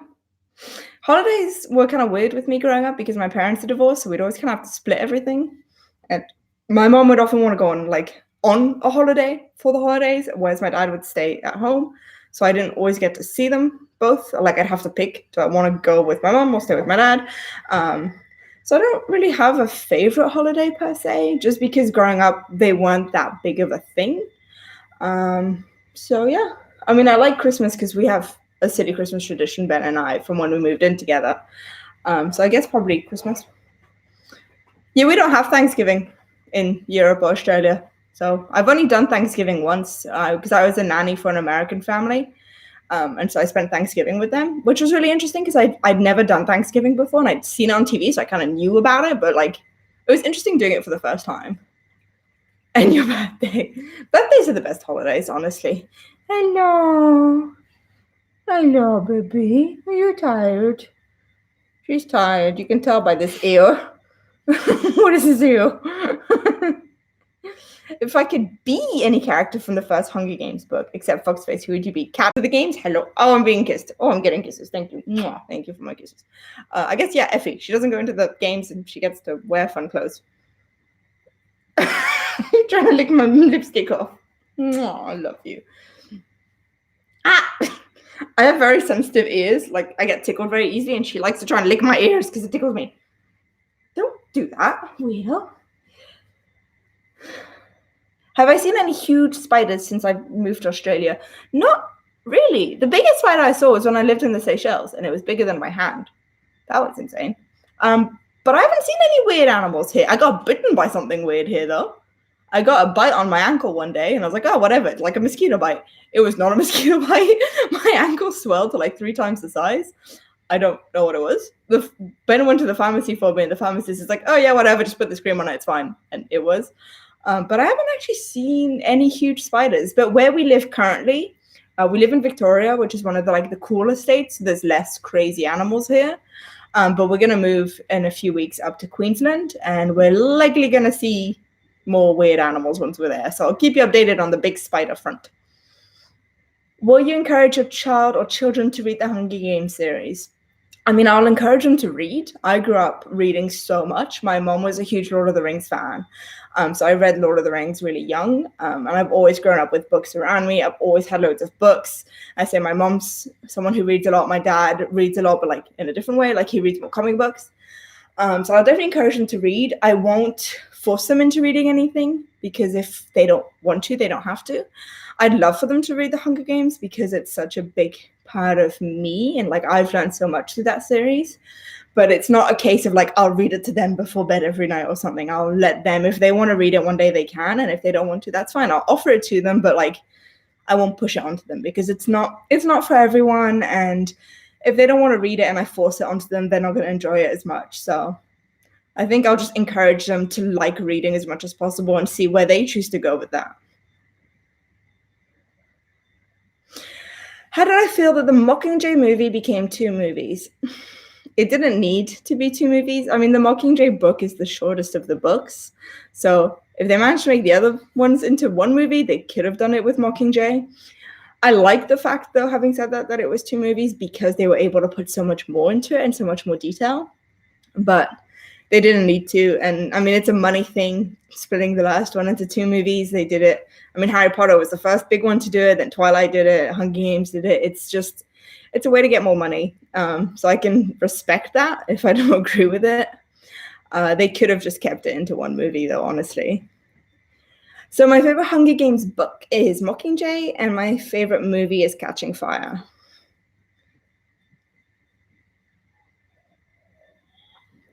I don't like McDonald's. We went a few weeks ago again, and I don't like it. I think my favorite fast food place is what we call in Australia Hungry Jack's. It's Burger King everywhere else. So I guess that's my favorite. It's what we get when we get fast food. But I'm not a big fan of McDonald's. Do I like Cato's character in the first movie and book? I do. I respect him, again, because of how he grew up. I think he's an amazing product of where he grew up and how he was raised. And I can really respect that from him. And I think he's a very strong character, not physically, but like mentally. And I really respect also the fact that towards the end, when he realized what was happening, he was able to actually look at reality and not look at what was going on with the lens that he grew up with. So I do really like his character. I haven't had Subway in so long, and when I did, it really wasn't good. But I was 9, I think, last time I had Subway, so I should probably try again. But we don't have any Subways near us here, which doesn't help. I can't even think of a single Subway near us. Oh no, there's one just outside town, near the freeway. Ben's like, yeah, if you say so. Yeah, we don't really have Subways in the area I live in, so don't really have an excuse or a reason to go to one. Do we want to do another giveaway, maybe? Because it's been a while. Ben, would you like to do a giveaway? How did I feel that Cato and Chloe's relationship changed a lot in the movie than in the book? Did it change a lot for you? I think it's interesting they decided to... Sorry, it's plugging in my computer. I think it's interesting they decided to change their relationship, whether you think it's platonic or romantic. Doesn't matter. I do think it's interesting they changed it. I don't think it changed a lot for me, just because that interaction isn't the centerpiece of the story. Nanny's back. But it's definitely an interesting decision to have changed it. What about KFC? KFC's good. I mean, not like, I don't feel that strongly about fast food. I think I just get it when I want it because it's yummy. I say we just mainly go to Burger King because it's kind of the closest to us, and I think we like it the most of all of them, but I don't have a problem with KFC. How do you feel about the movies changing Chloe's death? Personally, her death in the book was much sadder. I think her death in the book was much sadder and showed a different aspect to both her and Cato's characters. But I understand them changing. Sorry, I just saw the code Ben's using. But I do understand them changing her death to make it shorter for the movie, just for screen time reasons. Prince Ali. Ben is obsessed with Aladdin. He even you have an Aladdin pop you got sent from, oh God, he's going to show it off. We, in a Discord server that we're in for a podcast, we did a pop exchange. So we sent each other, Nanny's ripping something up. We sent each other pops. So it's like a Secret Santa, but with pops. And Ben got sent these, amongst others, but he got Aladdin ones. And I think they're his favorite pops that he has. He just really likes the new Aladdin movie. Stand up. I can't get Abu to stand up now. Okay, I did it. Yay, well done me. I'm alone again. Ben went to go help Nanny. Do I collect anything? I collect rubber ducks, which is the randomest thing. It started years ago as a joke, and sorry, I'm laughing at Ben in the background. So I started collecting rubber ducks kind of as a joke, and then it's become a not joke, and now I have like 40 or 50 rubber ducks. Ben wants to show you something else he has of Aladdin. He has a t-shirt and the matching socks. He really likes Aladdin, let me tell you. It's bad. So yes, I collect rubber ducks.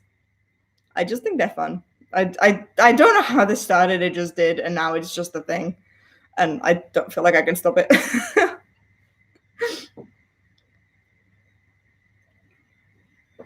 I don't collect them, but I have a lot of Funko Pops just because I think they're a lot of fun. And kind of once you get one, you can't really just have one, and then it just goes downhill from there. What does Ben think of the new Aladdin remake? Ben, do you want to come say what you think of the new Aladdin remake? It's very good. He really likes it. He listens to the soundtrack all the time in the car. He's always quoting it. Like, we always quote it to each other. At least like once a day we'll quote something to each other. We probably watch it easily once a week or every 2 weeks. He really likes it.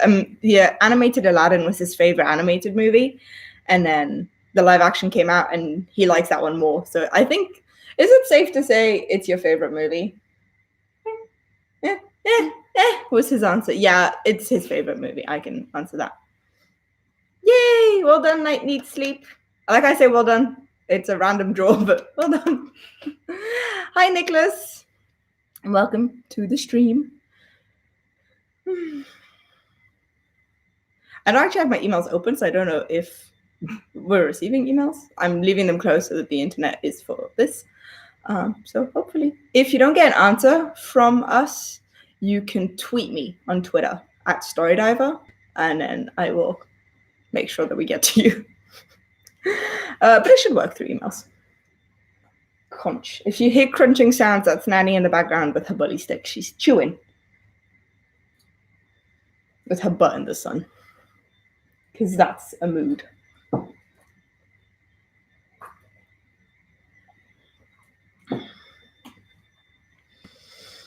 The sun's risen now. When we woke up, it was dark, and now it's day. I sound really silly saying that, but we never wake up before the sun, so it was kind of weird this morning. Normally, we're not even awake by now. We're lazy. And we just get up late. We get up at 9 normally, so it's not that late. But this morning we got up at 6. So it feels very early.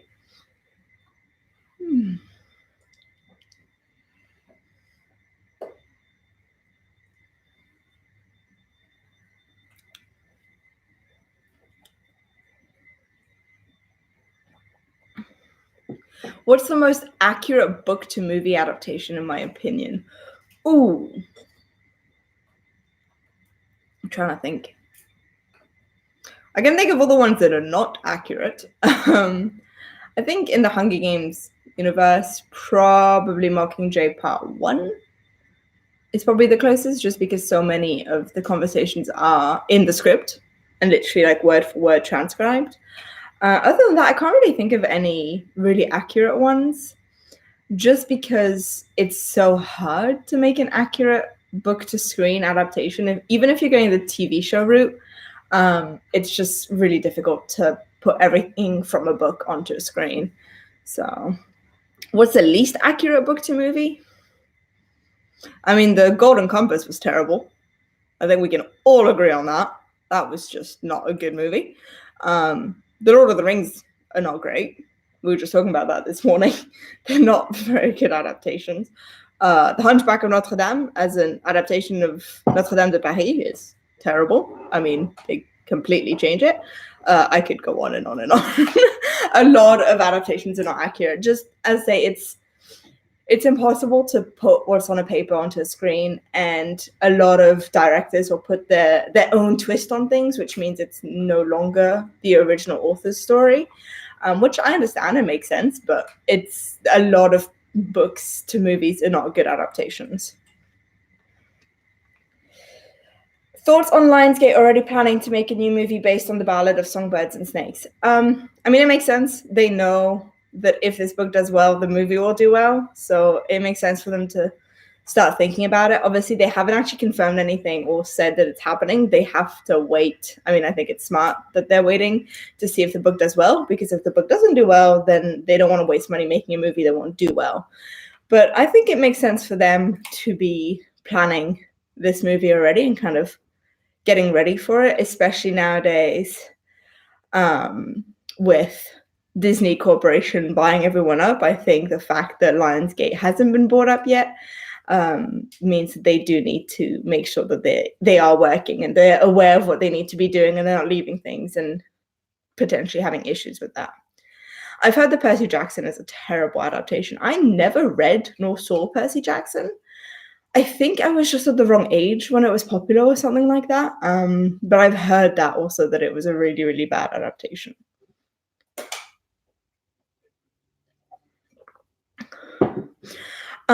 So this question, are you team Katniss and Gale or Katniss and Peter? I personally agree that Katniss should be with Peter, just because I'm going to get so much attack from this. Just because Katniss and Gale have opposing views on politics and on like humanity. And when you're in a relationship, there's certain things you should agree on, or at least be willing to bend on. So you don't have to agree on things, but you have to at least be willing to accept the other person's mindset. And one of those big, big things is politics and how you view and treat other people. And Katniss and Gale are complete polar opposites. They're already not really on the same page at the start. They already kind of have spats about this. And then as the war grows, that difference grows to the point that they don't even recognize each other, and they're completely opposing on how they think. Whereas Katniss and Peter have a much more similar viewpoint on politics and humanity, which I think makes it easier for them to be together. And I've talked about this in the video, why is Katniss team Peter? The fact that Katniss and Peter went through a traumatic event together, not just once, but twice. I mean, you could even say 3 times with the war. That links them. A lot of people who go through a traumatic event, be it something like the Hunger Games or like a natural disaster, you're linked and you're much closer. And I think that's something that you can't really change. But I think, the main thing for me is their view on politics and humanity, that for Katniss and Gale, I don't think it would have worked out. What's my least favorite Hunger Games film or book? I mean, I don't like the first film. It's not a good adaptation, so it's definitely my least favorite film. And I mean, for the books, I guess I'd have to say the first one, just because I like Catching Fire more and I like Mockingjay the most. But I don't dislike the first book, if that makes sense. I just don't like it as much as the others.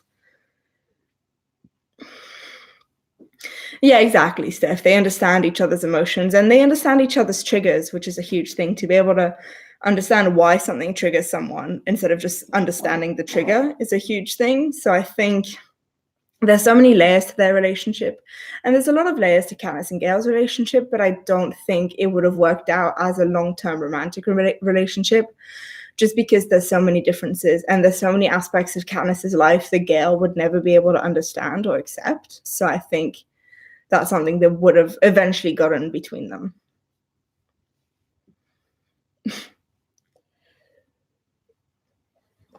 Are you playing ball with Nanny? He said yes. Ben's a bit camera shy, which is why he's hiding over there, not talking. He's not a big fan of being on camera. Unlike Nanny, she likes the camera. Bye. I say that and she just runs away. May I have some more water, please? Thank you.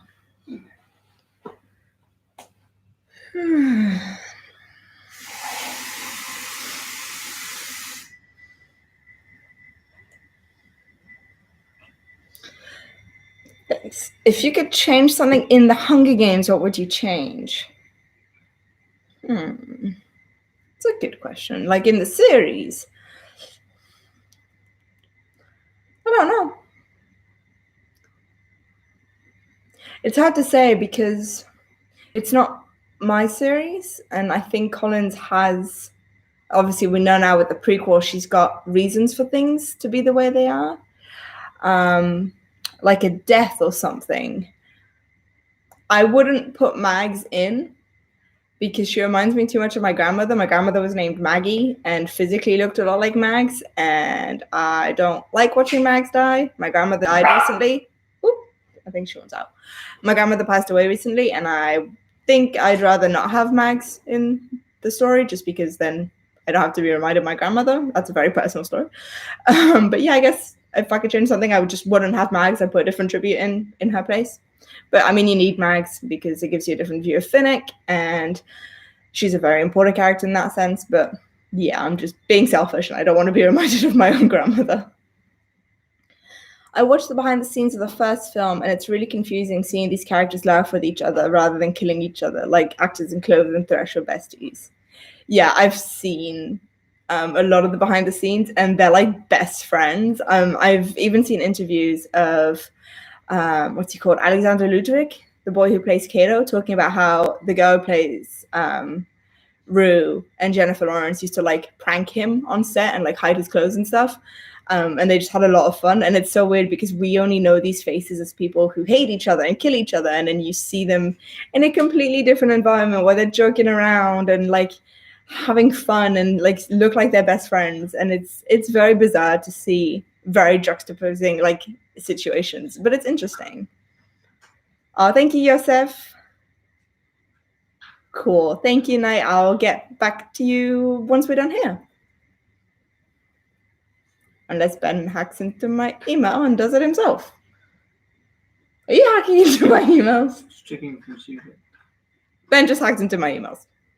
So that's cool. I mean, I say hacked. He knows my password. It's not really hacking. He's just logging in. But it sounds cool if I say hacking.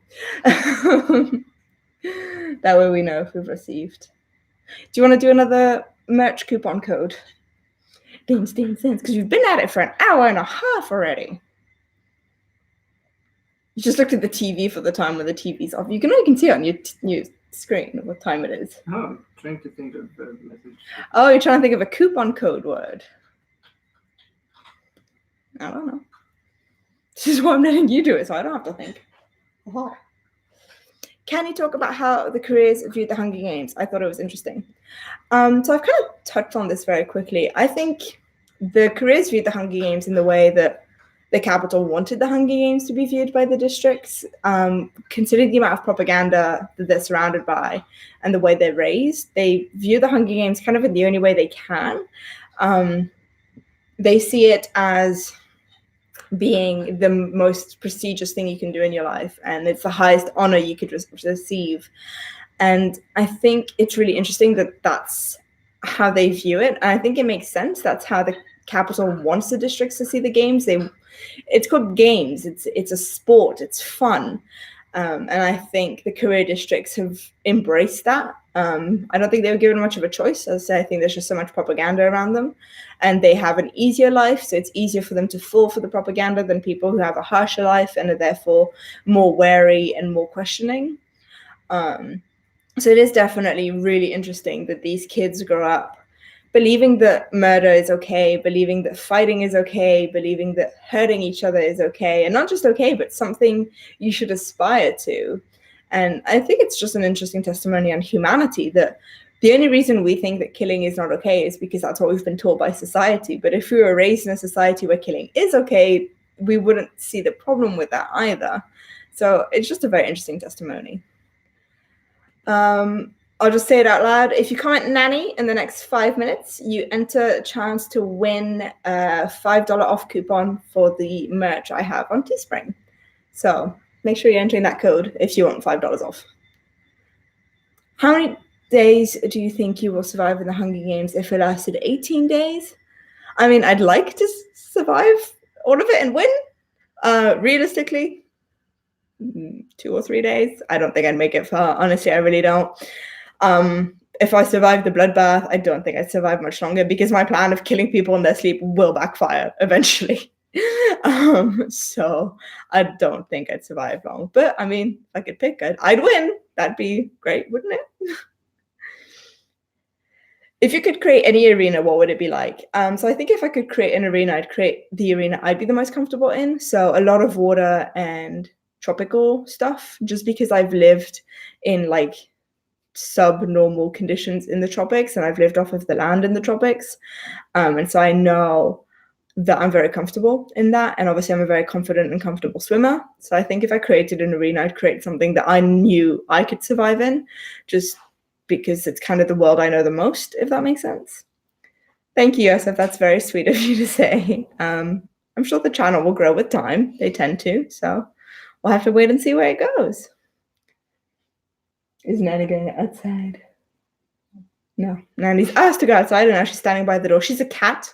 She likes the doors to be open.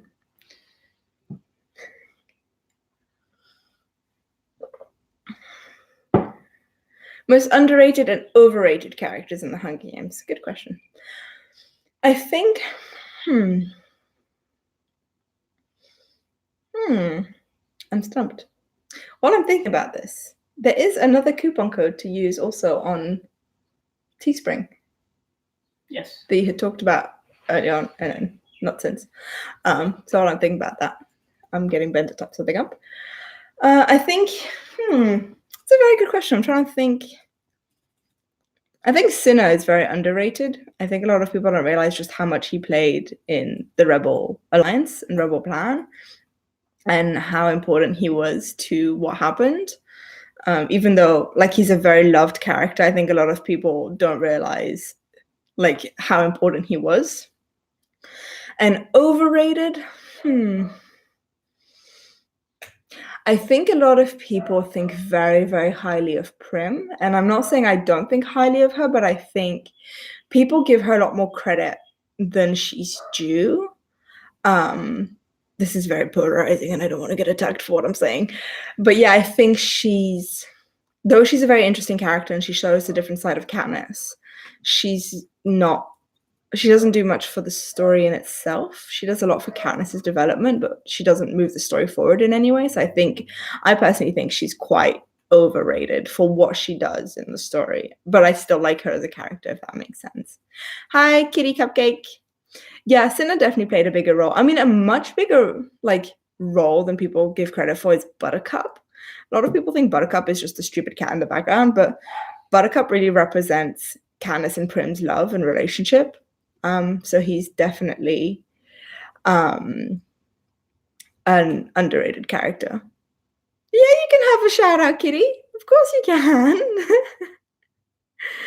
Do I think that Foxface died on purpose? I do personally believe that she killed herself. That's not just like a theory video I made. It's something I genuinely believe. I think it makes the story more interesting also if she did kill herself, because it shows what she viewed herself, like how she viewed herself and how she viewed the games. So I do personally believe that she did kill herself. After the Hunger Games prequel has been made, would you want to see more expanded origin stories made for certain characters such as Haymitch? Also, I love your channel. Thank you, Harry. I mean, I'd love to see more kind of origin stories. I'd love to see more about Panem before the first rebellion, so before 13 turned, and how different it was. I'd love to see, more about some of the victors that we know, like Mags, Haymitch, Finnick's games, I think would be really interesting just because of the trident that he received. Annie's games would be really interesting to see. So I would love more like origin stories, but I think I'd like more, if we could only kind of pick a few, I'd like to have more about the history of Panem. How did it come around? Why, like, what happened before 13 turned against the Capitol? What was that war like? What was it like immediately after 13 turned? This book is set 10 years later, so kind of what happened immediately after the war. And I guess like the big quarter quells, how would they receive that kind of stuff? I'm less interested in Victor's backstories. That would be interesting too if we got that, but if I could only pick one, I think I'd rather the history of the country. Buttercup is the strongest tribute. I'm not sure Buttercup would do well in the games, honestly. I think he might suffer a little bit. Although having said that, he survived the bombing of 13, so maybe he would do well. What do you think of Avoxes? I think they represent how the Capitol is very controlling, but they were extremely underused. The Avoxes were extremely underused in the movies, which didn't make sense because they were right there in the background. So they could have explained a bit more what they were. I think Nanny's just settled down. That's very cute. I think the Avoxes show how much control the Capitol has and how ruthless they have, they will have no problem with cutting your tongue out. And like, that doesn't matter to the people in the Capitol. They physically silence you if you stand up against them. And I think that shows how mentally and emotionally controlling they are also, because they physically silence you and therefore they mentally silence you. You no longer have a voice, you no longer are able to say anything, and so you're no longer really able to think. So I think it's a very interesting torture technique. If Foxface didn't kill herself or die, whatever you believe, how far do you think she would have gotten the games? I do think she wouldn't have gotten much further than she was at, because if you look at the other tributes in the arena at that point, she was up against Thresh, Kato, Katniss, and Peter, who are all physically stronger than her. They're all bigger than her. And though she's very cunning and very smart, I'm not sure how she would have fared up against these four. Even if the others kind of killed each other and there's only one of them left, I'm still not sure if she'd be able to physically fight them on a one-on-one fight. And if she ended up against two people like Katniss and Peter, I don't think she would have won. So I think Foxface died or killed herself kind of at the point which she no longer had a chance of survival. Do you think Rue would have lived if Marvel hadn't shot her? Again, similarly to Foxface, I don't think so. We know that after a while, all alliances kind of have to peter out. We see it with Haymitch and Maceley in his games. After a while, you can't stay allied because that means eventually you'll turn on each other and it's easier to walk away. And I think eventually Katniss and Rue would have had to split up. And again, I'm not sure how well Rue, being so small and so young, how well she would do in arena with people like Thresh and Kato around. So it's hard to say. I personally don't think she would have lived very long either, just because of her conditions. I would like to see Joanna's games, how she pretended to be weak. I think it'd be very interesting to see Joanna's games. She's a very interesting character. I personally think she's great. I think she's hilarious. I think it'd be interesting to see how well she plays weak. Obviously, she played it well enough. It worked because we only know her as very, very physically and mentally strong. So I think it'd be very interesting to see. You're right. He survived the bombings of 13 and of 12. He's a very strong kitty cat. He's a very interesting character. And I definitely think he's very underrated. Who is my favorite Victor? Probably Joanna or Finnick or Annie. That's too many. Probably Joanna if I could only pick one. I just really like her personality and her attitude, and I like that she doesn't care anymore. I mean, it's really sad. She's lost everything in her life, and so she no longer cares. But I think it's very interesting that she's lost everything and she's still willing to fight, which is really important. If it were Katniss, Peter, and Rue, do you think these two would have taken the berries? It's hard to say. Obviously, all of these like different situations, it's so impossible to say because we don't know, would the rule change have happened? Because the rule change happens after Rue's death to give Katniss a reason to keep going. So if the rule change hasn't happened, would it make sense for Katniss to pull out the berries? I think if she did, I think Peter and Rue would have accepted them. But then there's the awkward situation if you've now got 3 victors potentially that come from 2 different districts.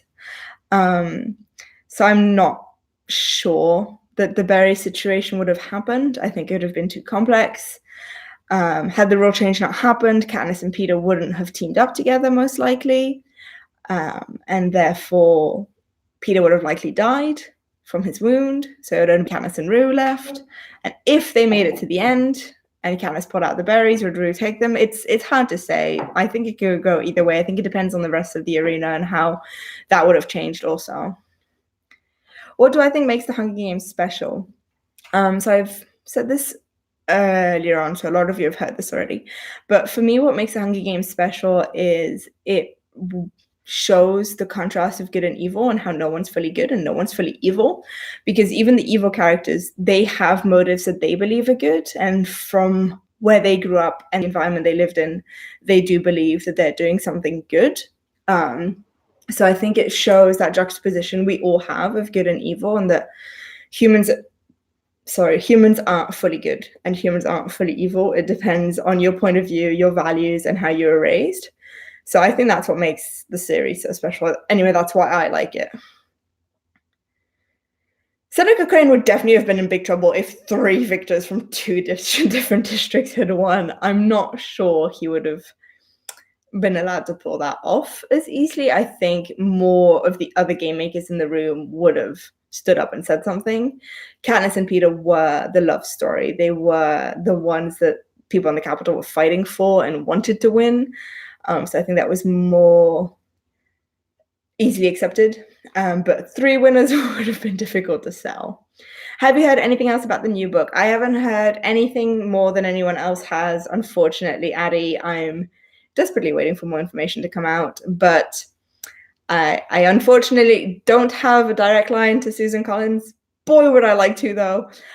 So no, all I know about the new book is what I've already posted in videos. So hopefully we should be getting a synopsis soon from rumors I've heard, which will be fun to dive into. But no, I haven't heard anything else yet. Why do you think the Capitol, besides not killing either Katniss or the Barry scandal, pass it off as an ordinary death? I've thought about this. Why not just kill one of them or both and just, oh no, it's an accident death? I think they didn't because the people in the Capitol liked Katniss and Peter. People in the districts like Katniss and Peter, obviously for different reasons. I think they were hoping there was a chance of using Katniss and Peter to unify everybody again. But I think the main thing is if you killed Katniss and Peter, or at least even just one of them, the people in the Capitol would be outraged. If you killed them both, I think it would create a lot of issues within the Capitol, and they're already having issues outside of the Capitol. And so I think it was easier to just let it happen and hope for the best. Obviously, that didn't work out for them, but I think that's what the thinking was. Is Seneca Crane related to Snow?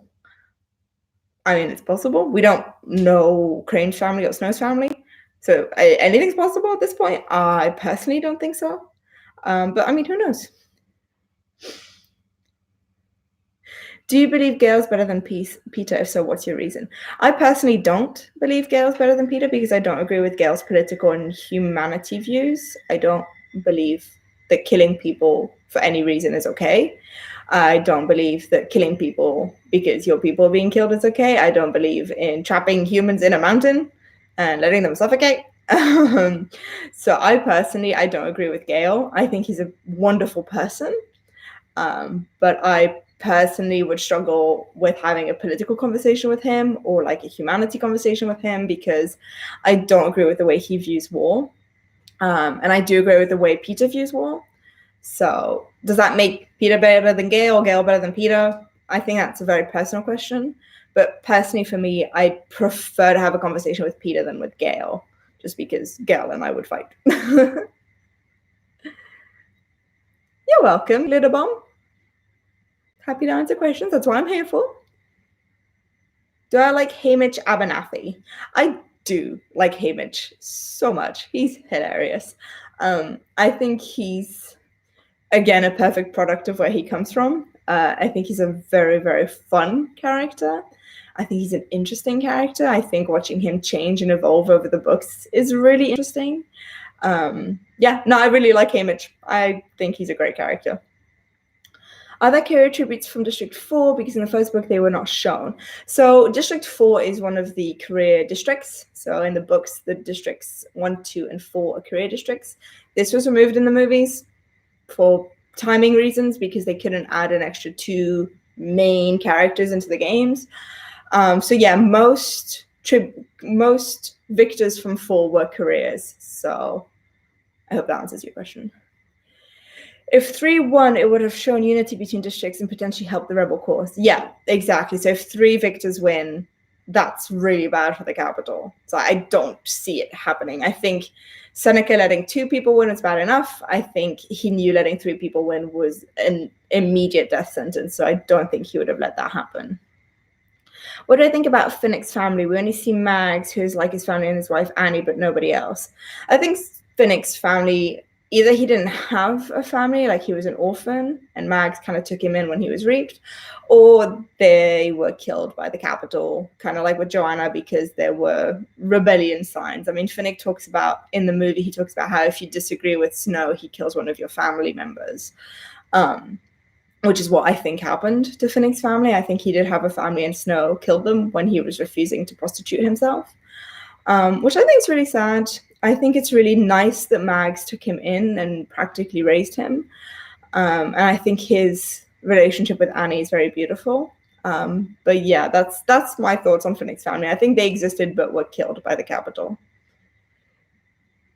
Who do you think shouldn't have been removed from the movies? Who do you think should have? I think they should have kept the prep team as being more of a character base than they are, just because they come back in Mockingjay as more important characters and they show the horrors of District 13. So I think it would have been really interesting to actually keep those as characters. As for removed, I don't think anyone should have. I think they removed enough characters as it is. But obviously, I've talked about this, when you adapt a book to a movie, a lot of things change, a lot of things get removed. I don't personally always agree with it. I often think books should just be left alone as a book, but that's just me. So I personally would not remove anybody, just because when you're removing people, you're removing storylines, story arcs, you're removing different sides of a story, and therefore different sides of a character, because characters respond to each other. And so if you remove a group of characters, the main character can no longer respond to them, so you lose a side of them. So yeah, we could just add more people in and just not remove anyone. What's my favorite fan theory that I have seen? I've seen loads of fan theories about like Coin and Snow being related or being in love, which I've done a video covering that. And I think they're fun because I like seeing people trying to like relate to characters just because they're similar. I also like a lot of the fan theories where it's like in your perspective and you're in the story. There's more fan fiction really than fan theory. But I think the theories that I like the most, yeah, they're just the ones where like they feel so out there that like they could be real just because they're so out there. But I don't really have a favorite, if that makes sense. Who do you think would have won the Hunger Games if Clove didn't wait to finish Katniss? I think so. Had Katniss died, Peter would have died. Clove wouldn't have died because Thresh wouldn't have killed her, which leaves Clove, Cato, Thresh, and Foxface. Foxface would probably still have killed herself or died, whichever you believe, just because the smallest and weakest in the arena. That would leave Thresh, Cato, and Clove. There would still probably be the rule of the two from the same district allowing to win. So Cato and Clove would turn on Thresh, leaving Cato and Clove alone. And I think between them, I personally see Clove winning, just because she's faster than a lot of people think and stronger. And I think Cato would have underestimated her. So I personally think Clove would have won. But I mean, we don't know. It could have been Cato, could have been Foxface, who knows? But I personally see Clove winning. Do you think the Capitol Hunger Games after the last movie ended after just that one Hunger Games? I don't think the last symbolic Hunger Games happened, if that's what you're talking about, the ones that President Coin tried to organize. I don't think they took place because they were never announced, and then she died, so no one really knew about them. And I think they were just kind of brushed under the rug and ignored, and people were just left to move on. It was, yeah, a creative decision to have the Mockingjay pin be given to Katniss by Prim. They just couldn't have Madge in there, just because that's another character that for a lot of people doesn't bring much to the story. So I get it. What do you think about Haymitch and Effie's kiss? I think it was actually a great idea and gave the characters a connection that seemed real. I love that kiss. I grabbed Ben's arm when it happened. I was so excited. I've always really liked them as a couple, just because I just like them as a couple. And I've talked about the fact that kiss wasn't actually scripted. And it was because the actor who played Haymitch had a crush on the actress who played Effie, and he was like, "Hey, why don't we just kiss?" And she's like, "Okay," which is really cute and funny, I find. But I think I think it gave those characters a nice connection, but I also think it played a big part in showing that now the horror of the war is over and people are able to move on and be happy and make real connections and have relationships and have families. So I think the kiss was also very symbolic of that. If Coin became president, what do you think would have happened? I think if Coin became president, Panem would still be in a really bad situation. She's very ruthless and cold, and she would have changed Panem to suit her, but I don't think she would have changed Panem to suit the people. And so I think Panem would still be a horrible place to live, honestly. You're welcome, Glitterbomb. Bye. I'm sorry if you're already gone, but bye. Hope to see you again soon. You're welcome, Addie. There's definitely a lot of fan theories. It's definitely a very active fandom for that kind of stuff, and a lot of people have a lot of things to say, which is so much fun. And it's so interesting to see people's like perspectives and that kind of stuff.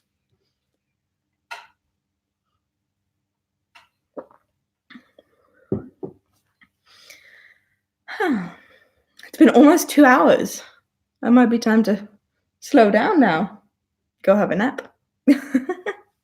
Are you excited for the Ballad of Songbirds and Snakes? Yes, to say the least. I am so excited. When they announced the new book, it was just before we went to bed. And I was so excited. I stayed up for another 2 hours, just giddy with excitement. I was driving Ben absolutely nuts. I'm very excited. I think it's really interesting that she's bringing back the books 10 years later. Makes me wonder what other things she's planned that she hasn't talked about. So I'm just really excited. I'm really interested to see what it's going to be about and how it's going to turn out and how it's going to be received, because it has been so long since the initial books were out. So is the fan base still there? That kind of stuff. So it'll be interesting to see. Favorite Hunger Games theory? Favorite that I've made or favorite overall?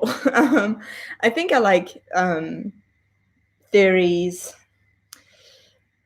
I mean, the ones I like the most that I've made are ones about characters being different to who you think they are. So like I made a theory about Seneca Crane maybe being part of the Rebel Alliance. So I like those ones where characters are different than they seem, if that makes sense. So I've seen a few made by other people, and then there's a few that I've done myself. So I guess that's kind of like my favorite genre. What do you think about Snow's relationship with his granddaughter and how different he acts around her? I'm not going to go into that too much, Rosie, because that's actually Tuesday's video. I don't want to give it away too much, but you'll find out on Tuesday. I don't normally announce my videos in advance, so this is unusual. But yeah, I talk about Snow's family and the relationship he has with his granddaughter on Tuesday's video, so I don't really want to say anything now. I think it's a very interesting relationship. And yeah, I have so much to say just because like I've done the video now, but I don't want to give it away. So you're gonna have to wait. Nanny's growling. Why are you growling, Nanny? Nanny. No, she doesn't want to come back, which is rude.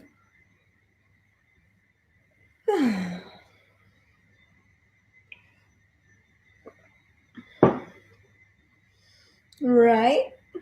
If there's any other questions, if not, I'll slowly start wrapping this up and have a nap because I'm tired.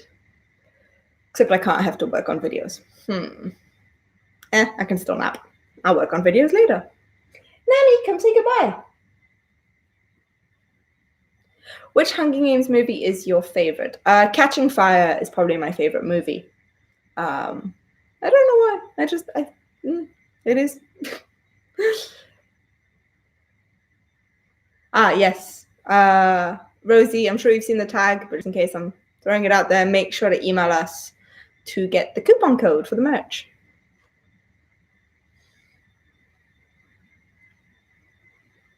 I'm still trying to get Nanny to come over and she doesn't want to. Nanny! Come here. She's being silly and stubborn. I can't wait for Tuesday's video. But I always can't wait for my next video to come out. I just have so much fun making them, and I can't wait to see what you guys think of them. There she is! Only because Ben put her on the couch. Hello. Are you going to say bye-bye to the people? Are you going to say bye-bye? What do we say at the end of videos? Happy bubbles. She's so sick of me doing this with her all the time. I'm always doing this, and it drives her insane. Do you like the director change? I think the new director made a great Rust. Yes, I do like the director change. Honestly, I have a lot of issues with the first movie, and all of them are director-based issues. I just think compared to the other director, the first one, I can't remember their names, unfortunately. I think he was, I feel bad saying this, but I feel he was quite lazy. He didn't put in the effort with a lot of stuff that he probably should have. Which I understand he was probably on a time constraint or other constraints. But I think changing directors was a great move. And obviously the other movies were so much better. Bye, Rosie. Thank you so much. Yeah, 2 hours is quite a long time. Gary Ross is definitely one of them. I just can't remember if that was the one I liked or the one I didn't like. I feel really bad. I should know. I am terrible at knowing the names of directors and stuff for movies, and I really should, and I don't. Bye, Caroline. I'm logging off soon anyway, but good night. It was nice having you. Bye, Yosef. Thank you for coming. Well, everyone's leaving, so I guess I should wrap up. But no, definitely director change was a good idea. I think. Not everyone agrees, but I think it was a good idea.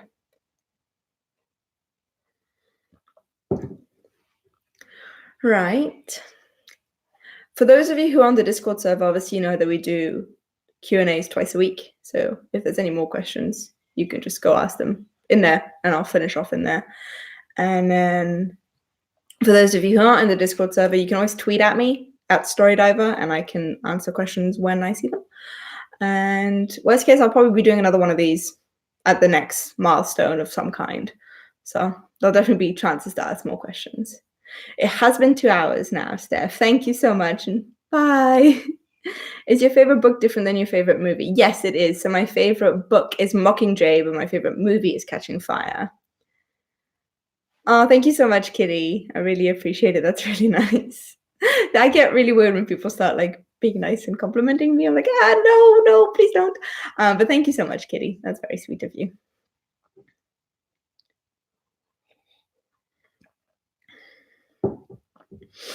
But yeah, so any other questions, you can always tweet at me. And for those of you in Discord, just post them there as usual. And yeah, I'll try and get to everyone's questions. So I'm sorry if I didn't have a chance to get to your questions. I'm pretty sure I covered everything though. But if you have more questions, yeah, just don't hesitate to reach out and I'll happily answer them. Do you want to come say bye to the peoples? Nanny already said goodbye. Ugh. You're welcome, Harry. It was lovely talking to you. Oh, Nanny's coming back. Oh, yeah, we're all here to say goodbye. Come here, puppy. Ugh. I say puppy when she's fully grown. All right. Well, thank you guys for joining us for this long stream. I look forward to seeing you. Yes, Papa. She's here, Papa. And I look forward to talking to you guys at the next live stream, which I say will probably be at the next big milestone. Whenever that will be. I don't know. But yeah, so bye. Happy bubbles. Happy bubbles. Bye. Bye, everyone. Yeah.